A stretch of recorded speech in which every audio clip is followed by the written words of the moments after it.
Already. All right. You back up in here? Yeah, Mina? Yep, I'm here. All right, for sure. So, man, just hit the live button. So, all right, this is how we gonna run the play. We gonna wait about, okay, it's 10 a.m. on my time. We gonna wait till 10:05, and then we gonna get into the bill. So we gonna let a few people fall in the building for a little minute. Okay. Where are you? Where do you live? Where it's 10 a.m.? Oh, I'm in LA. I'm right outside LA in one of these beach Oh, cities. you're in LA. Oh, that's great.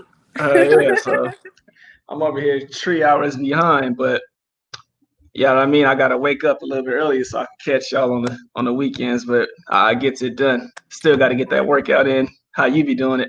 Yes, that's commitment. But yeah. I remember when I used to come true. My man's LJ used to start up the stream. Sometimes it'd be 6 a.m. my time. Fortunately for me, I be up. Yeah. Saying, okay, yeah, I see. We got Hey, some people hey, falling in the building. hey, nicer. Big nicer in the building. Big ups. So yeah, I just threw out the alert on the Discord. So yeah, so we got okay, yeah. So everybody coming in. But yeah, Mina was just telling me she had went on a nice hike this morning. Got their miles in one time. You know what I mean? Absolutely. It's great. Saying all right, so you got LJ he up in the building as well.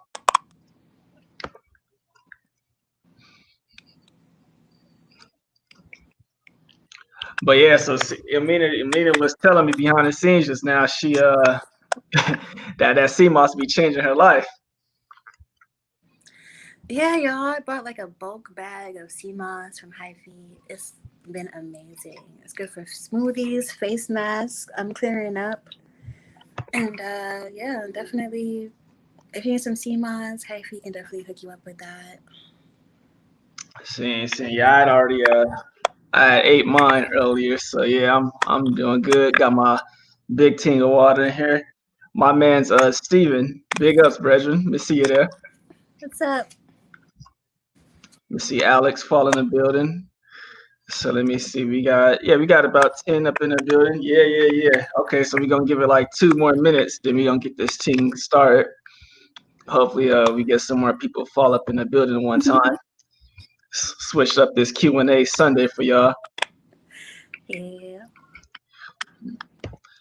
I'm I excited for the questions. Let's see what people ask today. definitely. If they don't want no hardcore answers from me, they could bounce them off of you. You would come with a more, you know what I mean, respectable perspective. Yeah, I'll bring the sweetness, you bring the salt. Get this thing rolling. So let me see. Yeah, we're gonna wait 1 more minute. See if a few more people fall through. I put the notification out about like an hour before. Some people did get it. Some people probably still haven't gotten it yet, but I said we'll see. However the play go, we'll run it. We'll make it happen.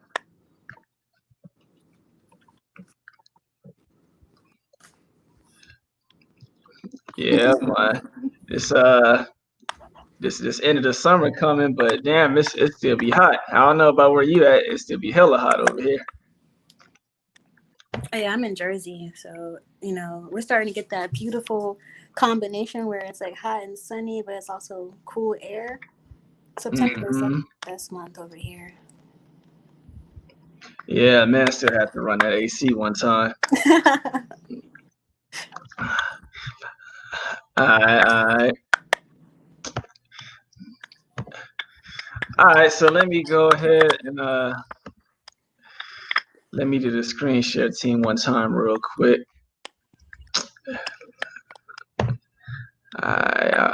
Okay, yeah, I remember. All right, here we go. Y'all know I gotta put out the disclaimer every time, so here we go.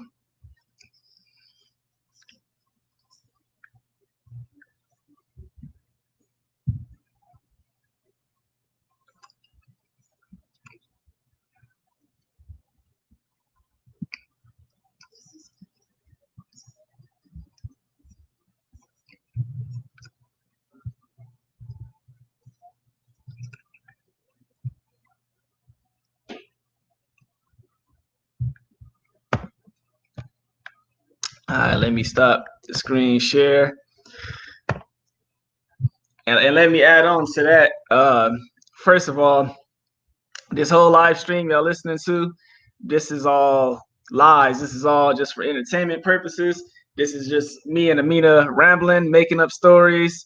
That's not even about us. So everything you hear in this live stream is not true. It's completely false, fabricated, just like me, because I'm the fakest person walking this earth. Therefore, I'm not any type of financial professional. I'm not a counselor. I'm not a therapist. I'm not a psychologist. I'm not a psychiatrist. None of that. So I can't be held liable for any information you get from this stream from me or Amina. Therefore, take all of this as just a whole bunch of talk. This is not instructions. These are not uh, recommendations. Nope, this is us lying. And like I said, if I ever reference myself in a stream, I'm just spreading a rumor that's been spread about me, and it's just that. It's a rumor, and it's a false. It's fake, just like me. So with that said, Amia, I'm gonna let her come off the mic, and yeah, we can tap into this thing one time. Yeah, what he said. I agree. Me too. All right, so this how we gonna run the play today. Yeah, we still gonna have Q&A. That's what it's about, is Q&A. Y'all can bounce a question off me, off of Mina, or y'all can bounce it off both of us if y'all want us to, both give our answers on it. Or if y'all want to run, y'all want us to answer it together. It's up to y'all. However y'all want to run a play, but it's a open forum type topic. Throw in some questions. Like I said, it could be finance, or if it's not about finance, I'm gonna answer it and try to tie it into finance. Whatever it may be. Y'all know how I give it up. It's really no questions off the table, at least for me. So yeah, we gonna give it like that. I hope y'all enjoyed the recent interview that Amina gave. What was that? Last week. Yeah. Yeah, that was last week. I finally jumped on the panel after stalking LJ for about 2 years. Same. Yeah. Yeah. And you know what? Because you said 2 years. So that's kind of how long I've been around. And I wanted to ask you, how if you could give us some specifics, how exactly did you find the channel? I found the channel after I had been consulting with people who I thought were mentors or older individuals about debt, because my only debt is student loan debt, and so I wanted help and guidance on how to proceed with it. And I kept getting these ridiculous responses that didn't really make sense to me. Like LJ says, financial sense. And so then I went on Instagram and I was like, well, people usually search things on here, so let me just hashtag debt. So I put hashtag debt, and then I was scrolling through the search results, and LJ's, a few of his stuff popped up. And I thought it was the funniest thing, Oh, so you must just search the right hashtag at the same time when my man's happened to post something on Instagram, yeah? Yes. I even was going back to like his old stuff. I was like, this guy is hilarious. Debt ain't my daddy. Oh, okay. See, because 2 years ago, my man was running around with the debt ain't my daddy. His website was even debt ain't my daddy. The savings minus debt was, he was using, that was his slogan, but he wasn't running with that moniker at the time. Yeah. It's really, and then I kept thinking, this guy is hilarious. Like, this is a gold mine. No one's looking at this. And so I started scrolling through all his posts, and then one post got me really good. The homeowner, try loan owner. And I was cracking up for like 3 minutes. And this is good. This is gold. And so then I just started following him. And then I found out that he had a YouTube channel and a Facebook. So I just started following everything. And eventually he started doing lives, and I started watching. I was like, oh, wow, now he's starting this SMD family. I'm like, let me join the family, because honestly, he's helped me more than he probably knows.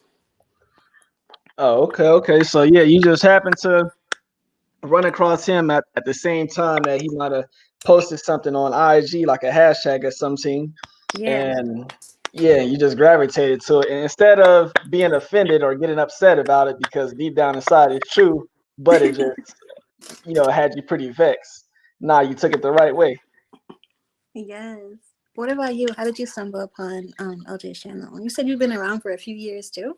Oh, same team. Yeah, my man's Kevin Jones. He said, "Yeah, that was a fire interview you did with LJ. Big Thank you, ups." Kevin. Yeah. Okay. So me, it was just based off the YouTube because I don't have IG or Facebook or any of them things. Mm-hmm. But I kept. It was something like I was just searching for financial channels, and of course, me, I see through a whole bunch of BS. So all these big financial channels that be speaking some crazy things, I don't be looking for them. But I seen LJ, and I remember my man's my man's only had like one person in the goddamn stream. My man's was cooking with only one person watching. But I went over there, and my man's he wasn't selling anything. He was speaking things that was real. He wasn't selling it. So I subscribed to him. It was a while before I actually started typing in the chat, but I kept going back, every other live stream that he would have. And these live streams, this is back when my man's was probably going, what, 30, 45 minutes at most, standing up, talking directly to the camera. Like I said, sometimes one person, it ain't no questions even coming in. So my man's just flowing through his material. And that's a good thing because you can see my man's is really into the material. Right. So yeah, so it was sometime it. So I just found them just based off that, and I just stuck with them. But I remember my man's was doing videos in a truck. It's like short videos in a truck back then. Mm-hmm. So yeah, I know most people found him from a collaboration he did or social media or something. Nah, for me it was just based directly off YouTube. I just happened to search finance and bam, I was looking for something and my man's come up. You He see, said, and that's what's so great is that both you and I were looking for something and we found it. saying, yeah, LJ said, yeah, you forgot he used to stand up. Yeah, my man's couldn't afford a desk back then. Yeah, he had to have his son, his girlfriend's son, hold the camera up while he stands up. Remember when he was in the car talking? For sure, definitely. Mm-hmm. Yeah, man. So I've been around right here on this YouTube team before it blew up because you see how you got people coming in, typing in the chat and all that. Nah, that it wasn't nothing like that back then. I know the other day it was like I think 73 people. I was like, wow, look how far this channel Mm. comes. And most YouTube channels, I wouldn't say they would have quit, but they would have flipped it and said, all right, let me go another route so I could try to attract some viewership. So they would start doing videos such as I'm having a $1,000 gift card giveaway, them type of titles. Oh no. Just yeah, just to get some traction coming. But yeah, that's so how is the because you said you got them on Facebook. How is it like a community over there or what? No, not yet. Definitely not yet. But he still posts, content. I feel like Instagram and Facebook is more like content, and YouTube is more like the community. Oh, Correct me okay. if I'm wrong, LJ. Yeah, because I ain't I ain't on those social media platforms, but like I said, I found a man directly on YouTube. No collaboration, but most people is different. But we all ended up here one way or another. So what I wanted to ask you was, I know you already did your video and your interview, but you can give us a brief rundown on, I guess, like how old you are you debt free, and like what are your goals? Okay, definitely. Oh, but man, and let me before I get into that, I want to read this one too because Stephen Cabil said there are some older videos from Daddy and My Daddy that is straight fire. The video called "Interview with the Bank" is funny as heck.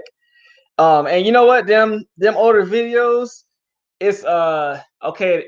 It's one called Life After Chapter 13 or something. That one always pop up on my home feed. So it's people that's going back and clicking on the videos and giving them lots of traction. But yes, it's definitely some gems in the old archives too.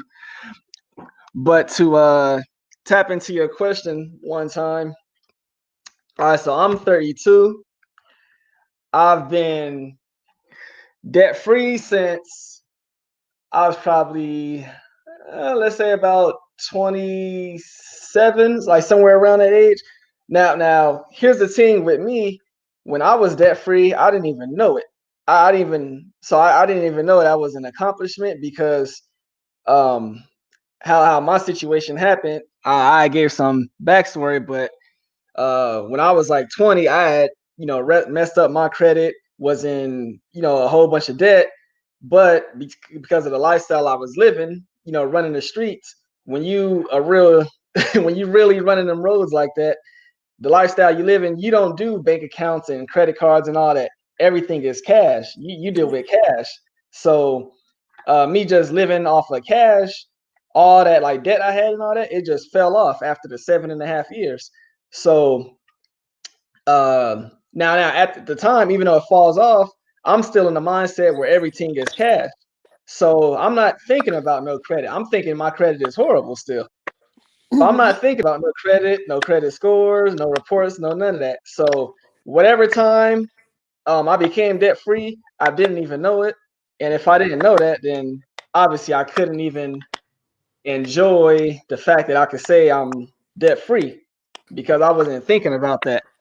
Didn't even So know. Wow. yeah, yes. But as far as now, like I said, about 27, 28, I started having a different outlook on finance in general, not just money, but finance. I started realizing a whole bunch of stuff was dumb, um, all types of things. So I guess that's where you could say my alien mind kicked in. But mind you, I didn't know no LJ, no SMD yet back then. So it just happened to the universe just grabbed me and said, look, something ain't right. Now you gotta try to, figure out what it is and figure out why. Now, when it comes to this S&D channel, it's not like I could say I learned a whole lot or like, oh, the SMD helped me through a journey where I got financially free and none of that because I was already there. But it's the fact that this is the only place where I got people that understand what I'm saying, as we would say, alien talk. Alien speak. And now I'm enjoying seeing other people get help also. People that are older than me, people younger than me. It's a good thing to know because I don't have anybody in my real life that I could talk to. But it's good to have a community where people understand you and you're doing something right. Because I'm doing this for me. LJ don't make me get up and do this or influence me. At the end of the day, I'm gonna be debt free and I'm gonna have the same mindset. But it's good to have a community around you that also has that same mindset, which is why I keep coming back. I keep giving to the community in whatever ways I can, and that's that. So yeah, that's just a summary. I gave way more details in the actual interview I did some months ago, but yeah, that's to kind of answer your question. My man's Wayman Brown fall in the building. Big ups. Let me see Johnny Blaze fall up in here also. Big ups, brethren. What's up, guys? But yeah, Ivy, thank you for sharing that because honestly, that is one of the main benefits of this community that LJ has started. That you can talk with like-minded people because you go out here and you talk to people friends, family. They're not gonna get it. They're not gonna clap for you when you become debt free. They're like, oh, okay. Yeah, yeah, They don't exactly. realize that they're in debt themselves. So it's like it's not something that they celebrate. Nah, not at all. It's something they don't even think about. No. It's just I mean, you said something to nature where somebody says something to you. If you don't have that, don't worry about it. Soon you will, and get used to it. Something like that. Yeah. I think they said, oh, don't worry about it. Everyone has debt. Or don't worry about it. That loan will take care of itself. Like just things that didn't make any sense, like at all. These are people. These are not regular people. These are people who, I guess believe in their mind that they have accomplished something. People who have these like accolades and titles and things like that talking. And that's what made it even more shocking to me. What does that just say? Yeah, a high paid slave. Yeah. See, yeah, high paid slave. Yeah, and I be, yeah, look, I didn't had so many times when I didn't explain that behind the scenes. I be seeing people they'll judge other people by their job title or oh, he make this his salary per year. So it's like that's a good thing about him. Nah, that same thing that salary could work against him if he don't know how to control his his money, his finances. That could work against them. Now, how you think people become alcoholics, addicted to gambling, in the closet, crackhead, cocaine users and all that stuff? Because now they got money to afford their habits, but they really can't control themselves. So people be seeing them high salaries as a pro, but I'm like, nah, it can also work against you. Yes, they can. Now they have the funds to dig themselves deeper into slavery, right? Hell yeah, exactly. So oh yeah, okay, this one is for me. My gal Nicer, big ups in the building. Big Nicer. She says, Hyphy, what inspired you to create the SMD Discord online community? All right. So I have been coming here constantly for it was like 4 months in before I even decided to create it. But I was here to see the community, at least the YouTube team, grow, right? So I started seeing when now you have 15 people consistently in the chat and all of that. So I knew that if you got people that are speaking what we call this alien talk, and we all got these things in common, we also got other things in common. And once again, we can only relate to each other. Some of us, we don't got anybody else in our real lives to talk to, even if you're not out of debt. We the only ones that we can talk to.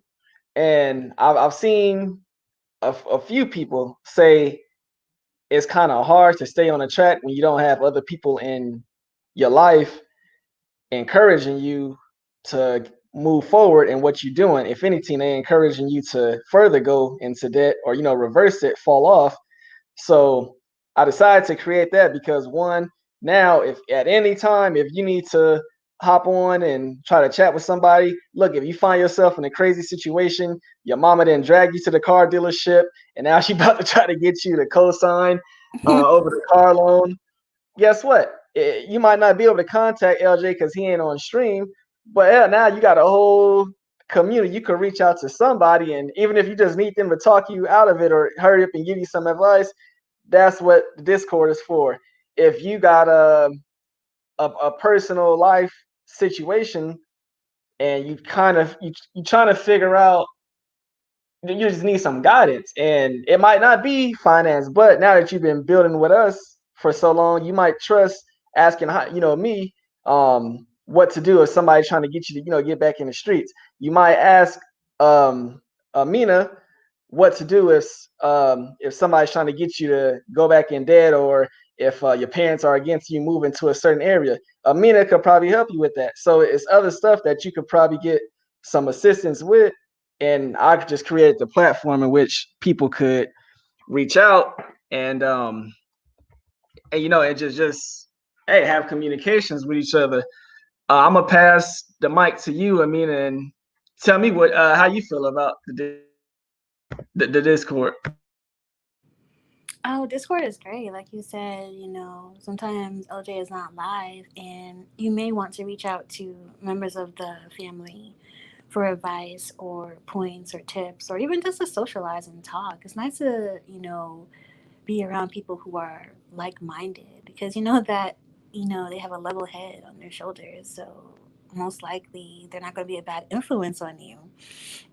For example, say I do go shopping and I'm like, oh man, uh, there's this finance boat. There's this boat that I like. It's like about 80K, and I'm thinking about getting it because I want to take a trip. With my girlfriends.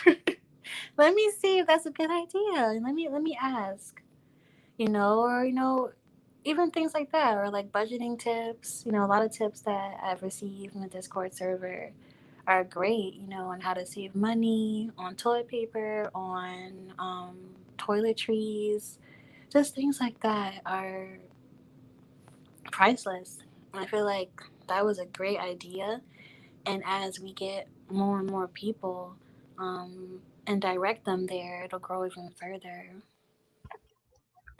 And just to add on, that Discord server is free. It's totally free. All you gotta do is just create an account and hop in there. It ain't no gimmicks. It's a free team, just like this YouTube is free. So it's the Discord server is in the description of this video. And to I just remember it now. LJ know what I'm talking about. That whole tactic that Yellow J is posted in there, LJ, about how he was he did something to where it's helping him get rid of his debt even faster. We probably wouldn't have known about that if it wasn't for the Discord, because that allowed him to post that in there, how he explained it, he broke it down and all of that. And that whole strategy, NC Biggs is now copying that same strategy and it's helping him out too. I can't go into much details about it because really can't remember it and it doesn't apply to me. It's in the Discord. Y'all could read it there if y'all want to, but something that he's doing and it's allowing him to get out of his debt faster. It's just a strategy. He ain't doing anything special, no scams or nothing. It's not a second job, nothing like that. It's just the way he's managing his money. And putting his money in a health savings account. That's what he's doing. But yeah, NC Biggs was able to grab that information because my man's Yellow J put it in a Discord server. So, once again, is people getting helped up in there. And go ahead. Yeah, absolutely. Definitely. We're getting lots of help. Like Stephen just said, Andre was hosting last time in the Discord server, and there were so many gems. I got out my notebook and I was just writing it all down. He was teaching us, the order of retirement. That's priceless information. That's information people would probably pay Andre for, and we got it for free. See, oh, most definitely. I was doing the same thing as you. I mean, I got Yep. I was at the park, just laying up at the park, chilling, just getting that sun, and I'm just listening to that team. If I had my notepad out, I was taking some notes on some stuff, and I was, even though I'm supposed to kind of guide it, I was more quiet than usual because I'm just sitting there taking in the gems. You know what I mean? Yes. Andre just took over and said, "This is what you do." Okay. Yeah. And if y'all want to get them type of gems that my man's would drop, and he dropped them for free, but the only way y'all gonna get those gems is if y'all come up on that Discord, and it's a good reason why you got to go on that Discord to get it. But nonetheless, anybody got access to it. You just got to come in there and listen in. If you got any type of questions, that man is there to answer any type of questions. And big ups to Cosmic because she was dropping hella gems and Yes. answering questions too. So yeah, they be doing a thing. Every time those two speak, I'm always taking notes. I take notes on everyone when they speak, but those two they condense it in such a way where it's like you got to get everything. Exactly. One question I had for you, Mm-hmm. because I seen it come up, I think it was yesterday. Jaws 2003. He was asking you about business contractor. I think that's the term y'all was using, right?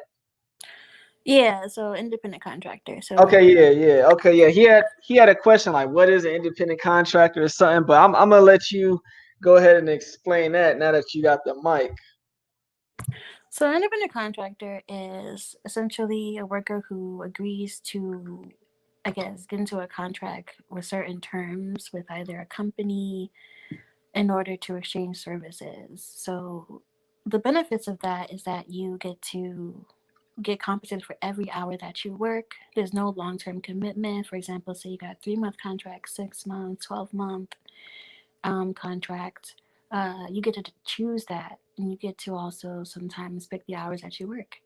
And he was saying that because he feels like working sometimes can be a bit much, and he would like more freedom and flexibility. So I was saying that that's something he should look into because my brother is also a independent contractor, but he works in construction. I do independent contracting for e-commerce, and so there are so many benefits. And the other question you had was about, well, what about health insurance? Um, Honestly, if you hit a certain income, you can still get Medicaid. And if you don't qualify for Medicaid, then you can just pay out of pocket for your health insurance, like LJ was saying. So, it's just a nice alternative to do that instead of the 9 to 5 or like the salaried work for sure. And usually they do pay you handsomely hourly. I'm talking like anywhere from $38 an hour and up, depending upon experience, skill level, and things like that. Oh, okay, okay. So, matter of fact, I know a few people that have IT positions working for the military base not too far away from where I'm at, and yeah, even they contractors. So you could be a contractor even working for the government. So it's not a bad thing. It's 1099. I'm guessing, right? That's what it is. Yep, so it's either 1099 or you could even contract on behalf of an agency and then you'll just have a W 4. So you can choose which of those you would like to do. I guess for Jaw's case, I think independent is what he would prefer. So, like, any one of those is fine. Okay, yeah, that whole gig economy, freelancing, independent contracting, that's just blowing up even more and more. Get used to it. So yeah, everybody might as well look into it. Don't think not being a W-2 is a bad thing. Nah, that's how things are shifting in this era. Oh, most definitely. I just like knowing that I can like go whenever I feel like it. Like once I'm done and I feel like I've had enough of this company, enough of this place, I feel like I've maxed out my learning and earning potential and it's time to go. That's when contracting seems most appealing to me. Like I'm done with these people. I'm done with this job. I'm done with, certain requirements here. I want to move on to something else, something better. It's just nice to have that flexibility and freedom. See, so yeah, still maintaining that sense of freedom, not being too committed, locked in, or anything. That's called having control. Absolutely. Yeah, I'm gonna throw this link up in here once, in the case anybody wanna hop on and come in. I'm gonna throw this link up in here. Anybody could join the stream at any time they want. Oh, hey, speaking of the goddamn ninja, There my he man's is. calling the building. Big ups, big ups. My man's is in the building. Yeah, yeah. We was just chatting about the whole Discord team we had last Sunday. Real good team. Andre putting us on game. Yeah, and once again, on the stream, excuse me, on the screen, that's the link to the stream. If y'all want to hop in, come and chat it up with us. Ask a question directly. It's up to y'all. Other than that, we're gonna keep cooking. Um, Yeah, if you have any questions, feel free to ask. There's nothing that we won't answer. Well, I won't. yeah, nah, yeah, ain't nothing off limits with me. Nothing. But Mina, you said okay in the area where you living at. I guess some people have cars, obviously, but you manage without having a car. How does tell me how does that work? And some people we live in other areas like the South where you gotta have a car, but for some people who just can't imagine not having a car, just explain to us how does life work without having a car? Public transit. That's how life works without having a car. You take the bus, you take the train, you walk, you take Uber and Lyft. And so, because I'm in one of those cities, that's right next to New York City, where most people actually don't drive, it makes it easier because I'm in Newark and it's like right next to New York. Actually, a lot of people who work in New York actually live where I live. and they just commute into the city to go to work. So when you have, trains that come every 15 minutes, buses that come like every half an hour, it becomes easy to not need a vehicle. And I don't even have my license, hyphy. So, and a lot of people will tell you that they don't have it over here either. Maybe in the South it's so shocking because you literally need a car because maybe the nearest place you want to go is like a half an hour away or 45 minutes away. But over here, it's definitely not necessary. And plus, the cost of living over here is much higher, so that's another incentive not to get a car. Just make it work. You could carpool, catch a train, catch a bus. You could even just call Uber or a taxi. So do you got a bicycle or you just straight, walking and busting it and all that? I just I walk and I take public transit, or I just like have my brother give me a ride. It's cheaper because guess what? I can just give him $5 for gas money. Bang! I go wherever I like. Right. Keep that money in the family. No taxes. If you got to pay somebody, keep that money in the Yeah. family. You know what I mean? No, I don't have my license, LJ. I do not. You know what? My brethren, he was born and raised out there in Newark, but he Mm. just moved to Portland just this year. But yeah, my man's never owned a car, never had a license either. No need over here. Yeah, no need. I mean, he knew how to drive a vehicle, but yeah, that just wasn't a thing. And he was always going to NYC twice a week. It's only like what 35 minutes, is it? Yep, like 30 minutes, and it's only like $2.75 to get into the city, so it's dirt cheap from here. hmm And see, it might sound kind of awkward because you crossing over into another state, but once again, it's only what 35 minutes. It's people out here in LA County that commute twice that long, just driving to work every day. My goodness, and they probably got to deal with traffic too, right? It's exactly traffic Imagine is that. my team out here. Yeah, And there are some people who will say, "Oh, you take the bus. I'll never get on the bus." I'm like, I don't care about that. I got a chauffeur who knows where he's going. And if I need to go somewhere further, I'll be like, "Hey, bus driver, where does this lead?" I'm see, fine. I feel great. my man's Kevin Jones, big ups, Reggie. He says I may sell my car to my niece and use the money to help pay my student loan. Got to talk to my sister about it, and niece about to get her license if she passes the test tomorrow. Okay, big things are going. Yeah, niece about to take that test tomorrow. She ain't gonna smash into my car and mess up my fender. Nah, she gonna pass that test tomorrow. And my man's might give up that car. Um, if you even thinking about selling the car to her, it's probably been in your mind for a little bit, and it's true that you could get by without having it. So I ain't mad at you, Brethren. Right, I co-sign that idea. Mm-hmm. As long And as you see, do get yeah, the benefits. Uber, Lyft. Me, I like to, if I got to, I'll just walk because I have a vehicle, but I live in a major city, so it's a lot of teams within walking distance. I do some walking, but yeah, however you got to get it. Wayman Brown said, yeah, the transit in NYC, Jersey, and CT is up there, definitely. It's fantastic. Mm-hmm. That's why they're gentrifying the hell out of this place. Mm-hmm. Yeah, when I used to live in the Bay, I live in a city called Alameda, but it's right next to Oakland, and that's everybody goes through Oakland to cross the Bay Bridge to get into San Francisco.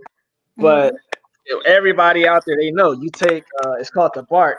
It's like the underground, or not the underground, but it's the train basically.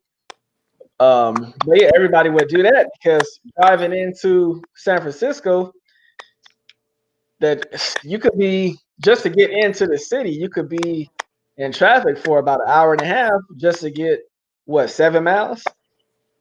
That's crazy. Seeing, And then on top of that too, you gotta pay $5 just to cross that bridge. No, forget it. Yeah, so you might as well hop Forget on it. that T and go get you saved, burn off some calories, get some steps in at the same time. Get your steps in, take the train. If there's no delay on the train, and especially during COVID, the trains have been running smoothly, and you can just hop on the train, pay 275, and there's really no traffic on the train. Like, there's no car blocking the train tracks, so you're gonna get to your destination on time, mostly all of the time. Let me correct you, Nicer. Rumor has it Nicer does not Mind your have a business. license either. But if you if you think you see her behind the wheel, that's really not her. So therefore, mind your business. Mm-hmm. If you heard something about Nicer driving, it was a rumor, and that's exactly what it is. Just a rumor. That's it. Yeah, just a rumor. It's not true. Okay, and see, I now see this might be something that we have to tap into There's behind the that scenes. alien speak. Andre, what does that mean? Yeah, Why? we might have to tap into that behind the scenes and get some information on what's the liabilities of having a vehicle in your name, why it's real dangerous, the alternatives to go, so you could if you need a vehicle, but how to go about owning it the right way. Yeah, we might have to tap in behind the scenes and get some information on that team. Definitely, because I've never heard that one before. Yeah, that don't be Nicer behind that wheel. That's somebody that looked like Nicer, impersonated Nicer. If y'all want to call the police, y'all call the police on the person that's impersonating Nicer. Her doppelganger. See.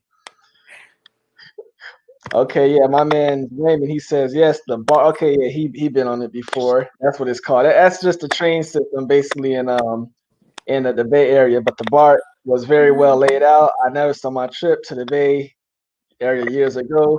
NorCal is beautiful. I was wondering how people get used to parking their cars on the steep road across the street. Oh, yeah, most people that live in San Francisco, they don't own vehicles. If they do, they only drive their vehicles when it's time for them to go out of town.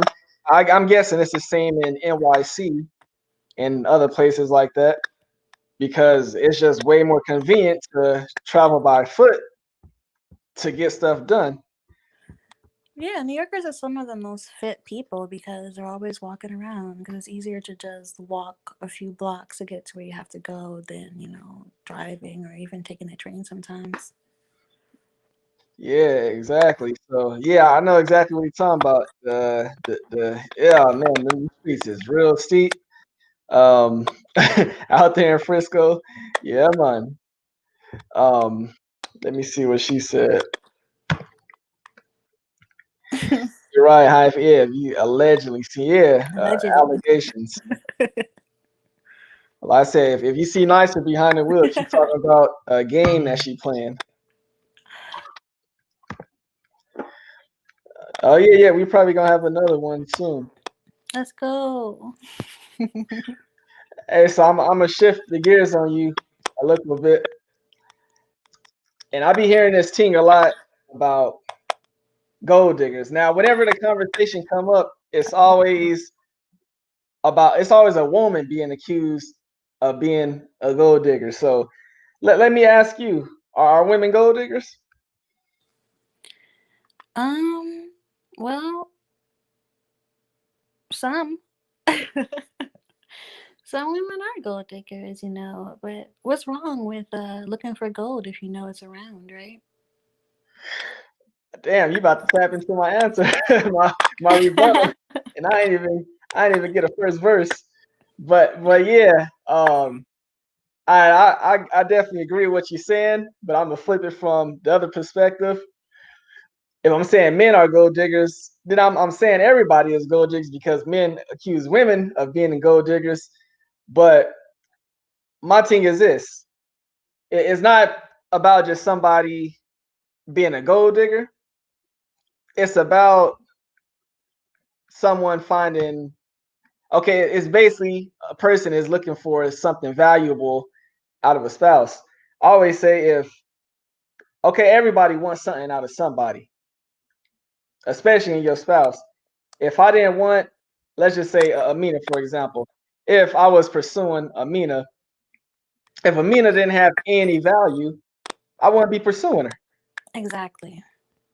You know what I mean? So yeah, I might want something out of her. Now it don't got to be just a financial thing, but Amina, she might want security out of a man. She might want a man that can protect and or is fit, whatever. She might want Like, something out of a man. protect me.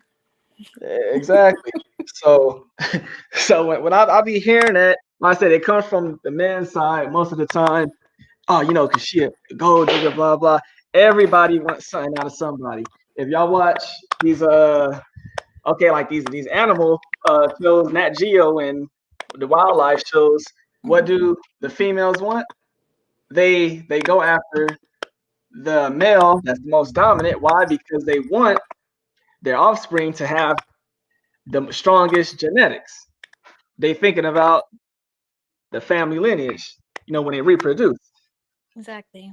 So yeah, everybody wants something. If you don't want something valuable out of a person, you wouldn't deal with them. Exactly, Hyphy. And to add on that, you know, I think everybody is a gold digger. Everybody is digging for gold. Everybody is digging for the thing that holds the most value to them. And, you can call a woman a gold digger, but what exactly is she saying that she values? Because if a woman is a gold digger and you automatically equate that to, oh, she wants like designer clothing, designer bags, and shoes, then, and if those things have no value, did she really hit gold? Because to me, that's bronze. So it's like, what's gold for her is bronze to me. So it's just like, people have to really be careful with the words that they say. That's not gold. That's not something that'll last, a lifetime. That's not anything valuable. So it's like, we're all gold diggers, and it's okay. You should dig for gold, right? Definitely, because I'm gonna tell you this, and this how I'm gonna prove that whole statement and accusation can be false. Grab anybody, everybody in this chat. Y'all go grab everybody y'all know and ask them if they would like a spouse that has money or that doesn't have any money. They always going to pick the spouse that has. They would want their spouse to have money. Mm-hmm. Some capital coming in. They would want their spouse to be financially sound and on the right track. So if the term gold digger comes from money, we all want somebody to have some capital. So everybody's a goddamn gold digger. If that's what we're running with. Exactly. My man's Wayman, he said the key is for two parties to be comfortable with a fair exchange that they both find worth it between their dealings. Exactly. Seeing, because if I make more money per year, okay, I might still be comfortable with a woman who makes less, but I value other things in her. Hell, some people have a stay-at-home mom. That's what they value. They value a mother that's going to be able to educate the children, not just cook and clean up. No, somebody that they trust to protect those children, to educate those children how they would want them to be. That's what they find value in. So everybody's looking for something. It don't always got to be money. And two people, they might have some type of agreement, but don't just think every stay-at-home mom is about her, cashing out, hitting the jackpot, a gold digger. Nah, she might want that man because when she reproduces, she knows her kids are going to have dominant genetics because she's reproducing with a strong man. Right. I'm on my Animal Planet talk. Okay, yeah, my man's Walter following the building. Hey, Big Walter. ups. But yeah, because I know you hear that whole conversation coming up kind of often. Yeah. Oh my goodness, it's coming more often than it should. You know, that the gold digger thing, the high value partner, all of these things just keep circulating, you know, and at the end of the day, it doesn't make any sense because, like you said, no one can tell you what to value. So, if you really believe that you're with a gold digger, you gotta ask yourself, how did I even get here? Exactly. So let me matter of fact, no, let me take hers first. No, my man, hey, young Gabriel fall in the building. Yeah, man. He says, I really don't know why people go on YouTube to search how to find a high value woman. It's like they're kids. Yeah, Yeah, yeah. childish. I don't understand it either. I kicked up some dust on Friday. You know, man's hyphy was in the trenches, knocking them down on Friday over this whole topic. Gabriel, you probably if you was up in there, you know what I'm saying. But yeah, man, I just don't understand it myself. We didn't kill that topic, so I ain't even trying to go too much in it today, is it?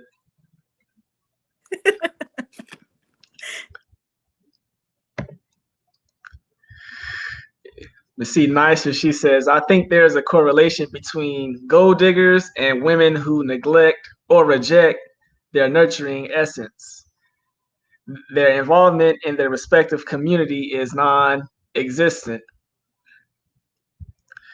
Okay, yeah, I think she's talking about how, you know, a woman that's a gold digger, at least in she's just only looking for somebody to maybe care for her. She also neglects to nurture her, you know, children or even herself, and their involvement in the respective community is non-existent.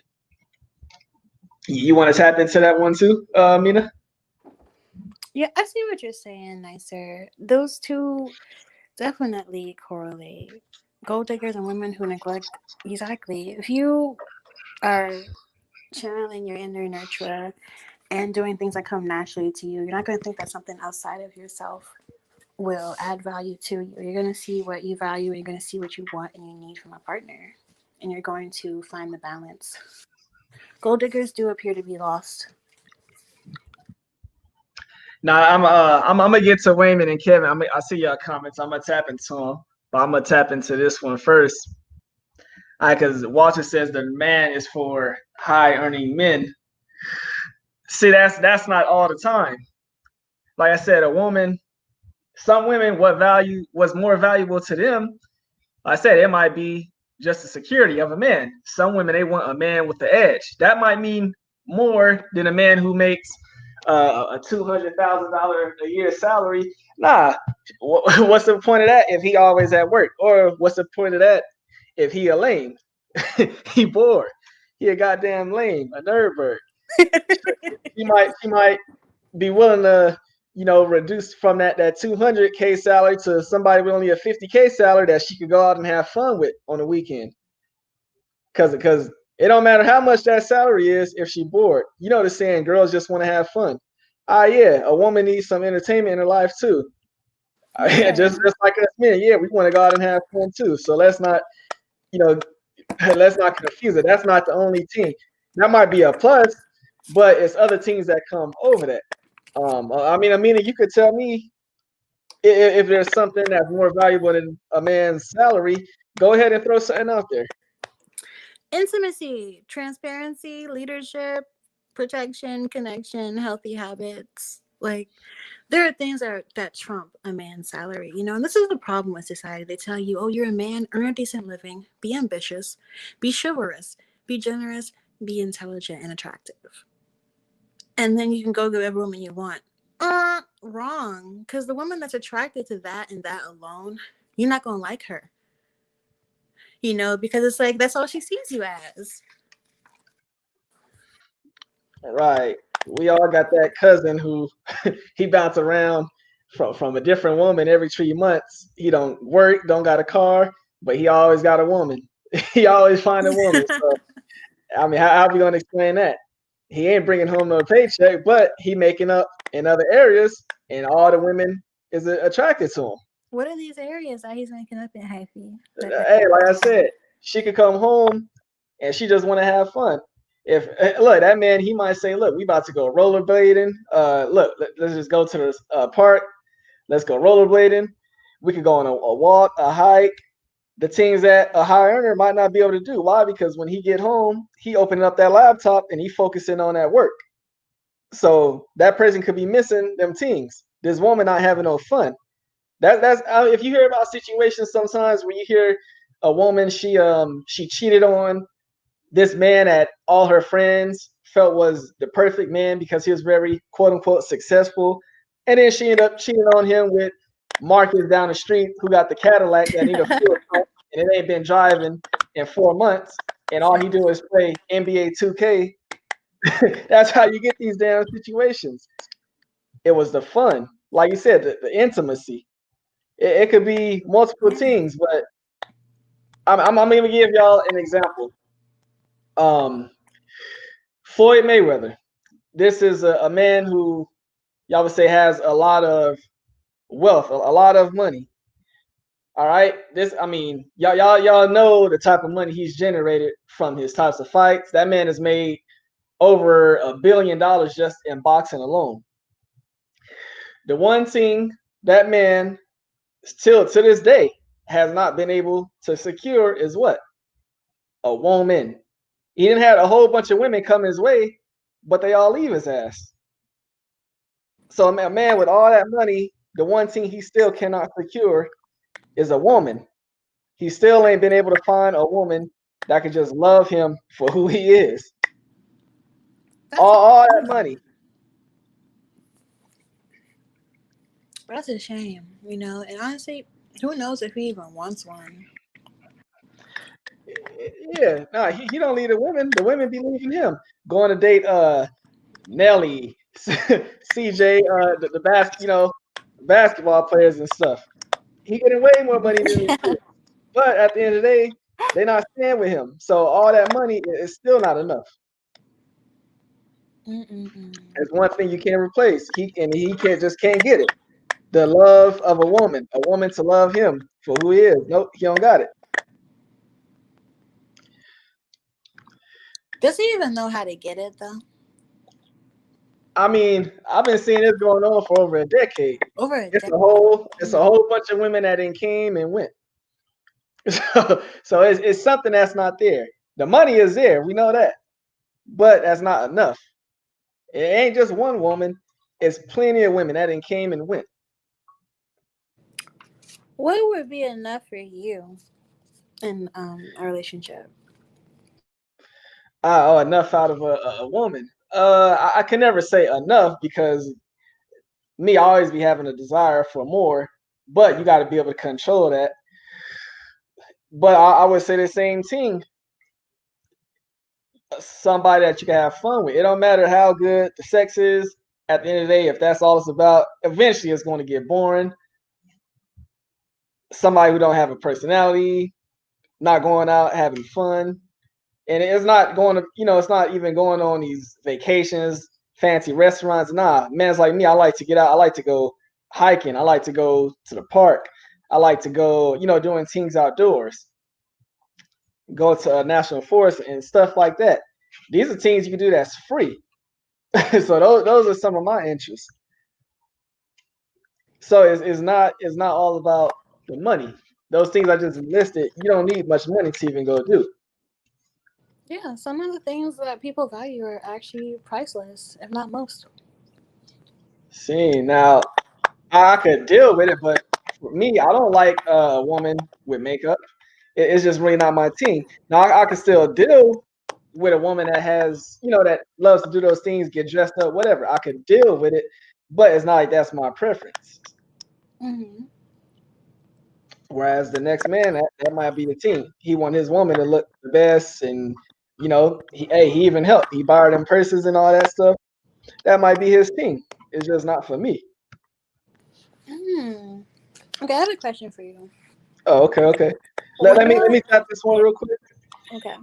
My Wayne said, yeah, that's why millionaire. Oh, see, I didn't even read it. I already threw out the Floyd Mayweather example. He said that's why millionaire men can marry women who earn a median wage because what he wants from her is not monetary, but what she wants from him is.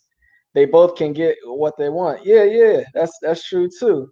There They you come go. to agreements. I'm oh yeah, get that question in. How about What a you were man saying? wanting a woman who would pay for him even if he has his own money? Uh oh, even though he has his own money. That's from Kevin. Okay. It sounds like he's just trying to figure out how dumb the woman is. Um, pretty much. Obviously, he don't need her to pay for his own things, so it just sounds like he's trying to figure out how dumb the woman is, or if I mean, hey, that's a way to keep money in your pocket if you got other people paying for your things as well. So, I really don't know about that one for sure. I guess it depends on the person. But yeah, if look, he could be reversing the role.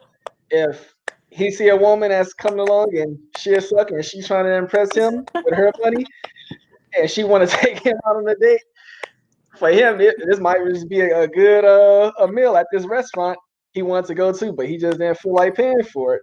It is what it is. Yeah, I would be concerned with the fact that I would wonder what his intentions were. Like, why do you want her to pay for you even though you have your own money? Are you testing her?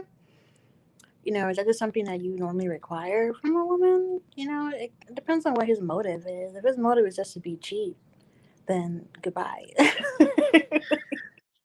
crazy. Well, and you know what? I could because myself, I could speak. I've been on that side where I've done things like with a woman, or I've kind of played it because she was trying to impress me, and I knew she was putting up a lie. She was living a lie trying to impress me, so I flipped it on her, and I let her think that, just to let her know at the end, and I made her feel dumb. You ain't, you can make somebody else believe them lies. I ain't going for it. But I made her feel like the dummy at the end. You know what I mean? You're not gonna get this off Mm. on me. But So she was like, a lie to manipulate your perception of her. yeah, I Wow. flipped the scam on her. Let me move on Move a forward. little bit. Oh yeah, Gabriel finally says Gabriel. he can't find a high value woman. All right, let me see. That's crazy. Liza says she could see men interested in Amina, Cosmic, Jewel, because they're happy to treat them to nice dinners, introduce them to his family. Yeah, because them as women, you gonna have to step two, look a bit different. Amina just told us that last date you went on, when he tried to take you to the mall, all them high end stores, and it just wasn't hitting. Man, you turned that man down, is it? Yeah, and I asked her at the end of the day, I said, what did you learn from taking me there? And he said a lot. I said good. See, yeah, that's now see that Brethren who took you out to that mall. It might be a while before he take you back out. He got to sit down and think. He kind of confused. He got to sit down for a minute and regather his thoughts and ask himself what the hell went wrong. Now it's right in his face, but he thinking you gotta love something. You gotta be a materialistic woman also. So he's scratching his head trying to figure out what went wrong. Yeah, honestly, full transparency, there's not going to be on the date. So, Next. the type of woman that is Next. impressed by that, there's plenty of them, so he can just go get one. I'm not. Mm-mm. Yeah, Wayman. She laughing for 12 gauge Mike, who be over there playing NFL 2K with his partners, always on voice check. Yeah, cause he got the blue tips in his dreads. He got blue dreads, and they cute.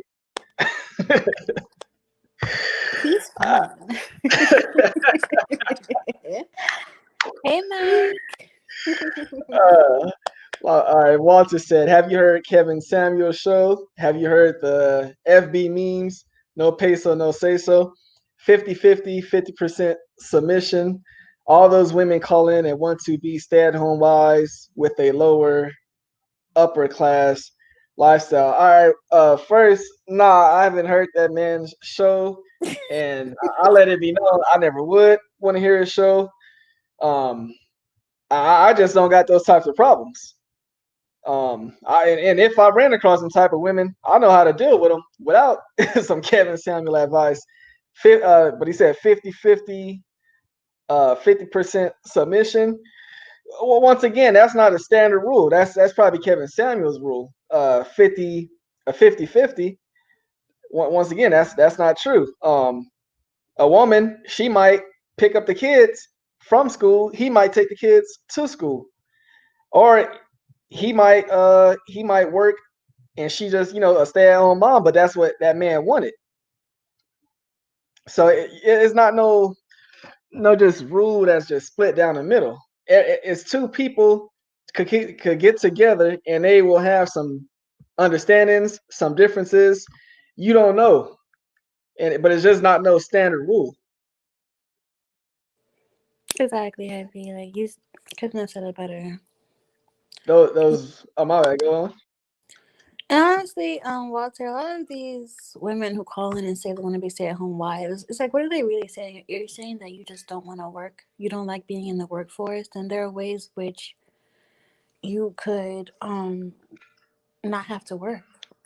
There are other ways besides marrying a man with a certain income, and so then these women end up getting with these guys, and it's like they're trapped in their marriage because it turns out that what they thought they wanted is what they didn't want. It's like people just need to ask themselves more questions and dig deeper into what they really want. I don't know. And let me just add on. All right, Kevin Samuels, I guess he got his own his YouTube channel, all that. Understand, life is way beyond just that man's channel. I hear he be over there doing some fake stuff. So who am I to not know that this man don't got women calling in and these damn calls is staged?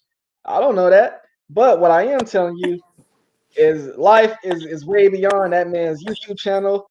And I'm a living example. I don't be dealing with no type of women like that. I don't have those type of problems. Exactly. I don't even attract those types of women. So I mean, you're not speaking for the majority. That's all I'm saying. Yeah, he's not speaking for the majority. He's speaking for a very small minority of people. A lot of people who Yeah, call to his show probably can't even use his advice. Honestly. yeah. I mean, look, we get on Discord. I be getting all types of gems from Cosmic. I Cosmic out know. there doing her own thing. So once again, you're not speaking for all them women.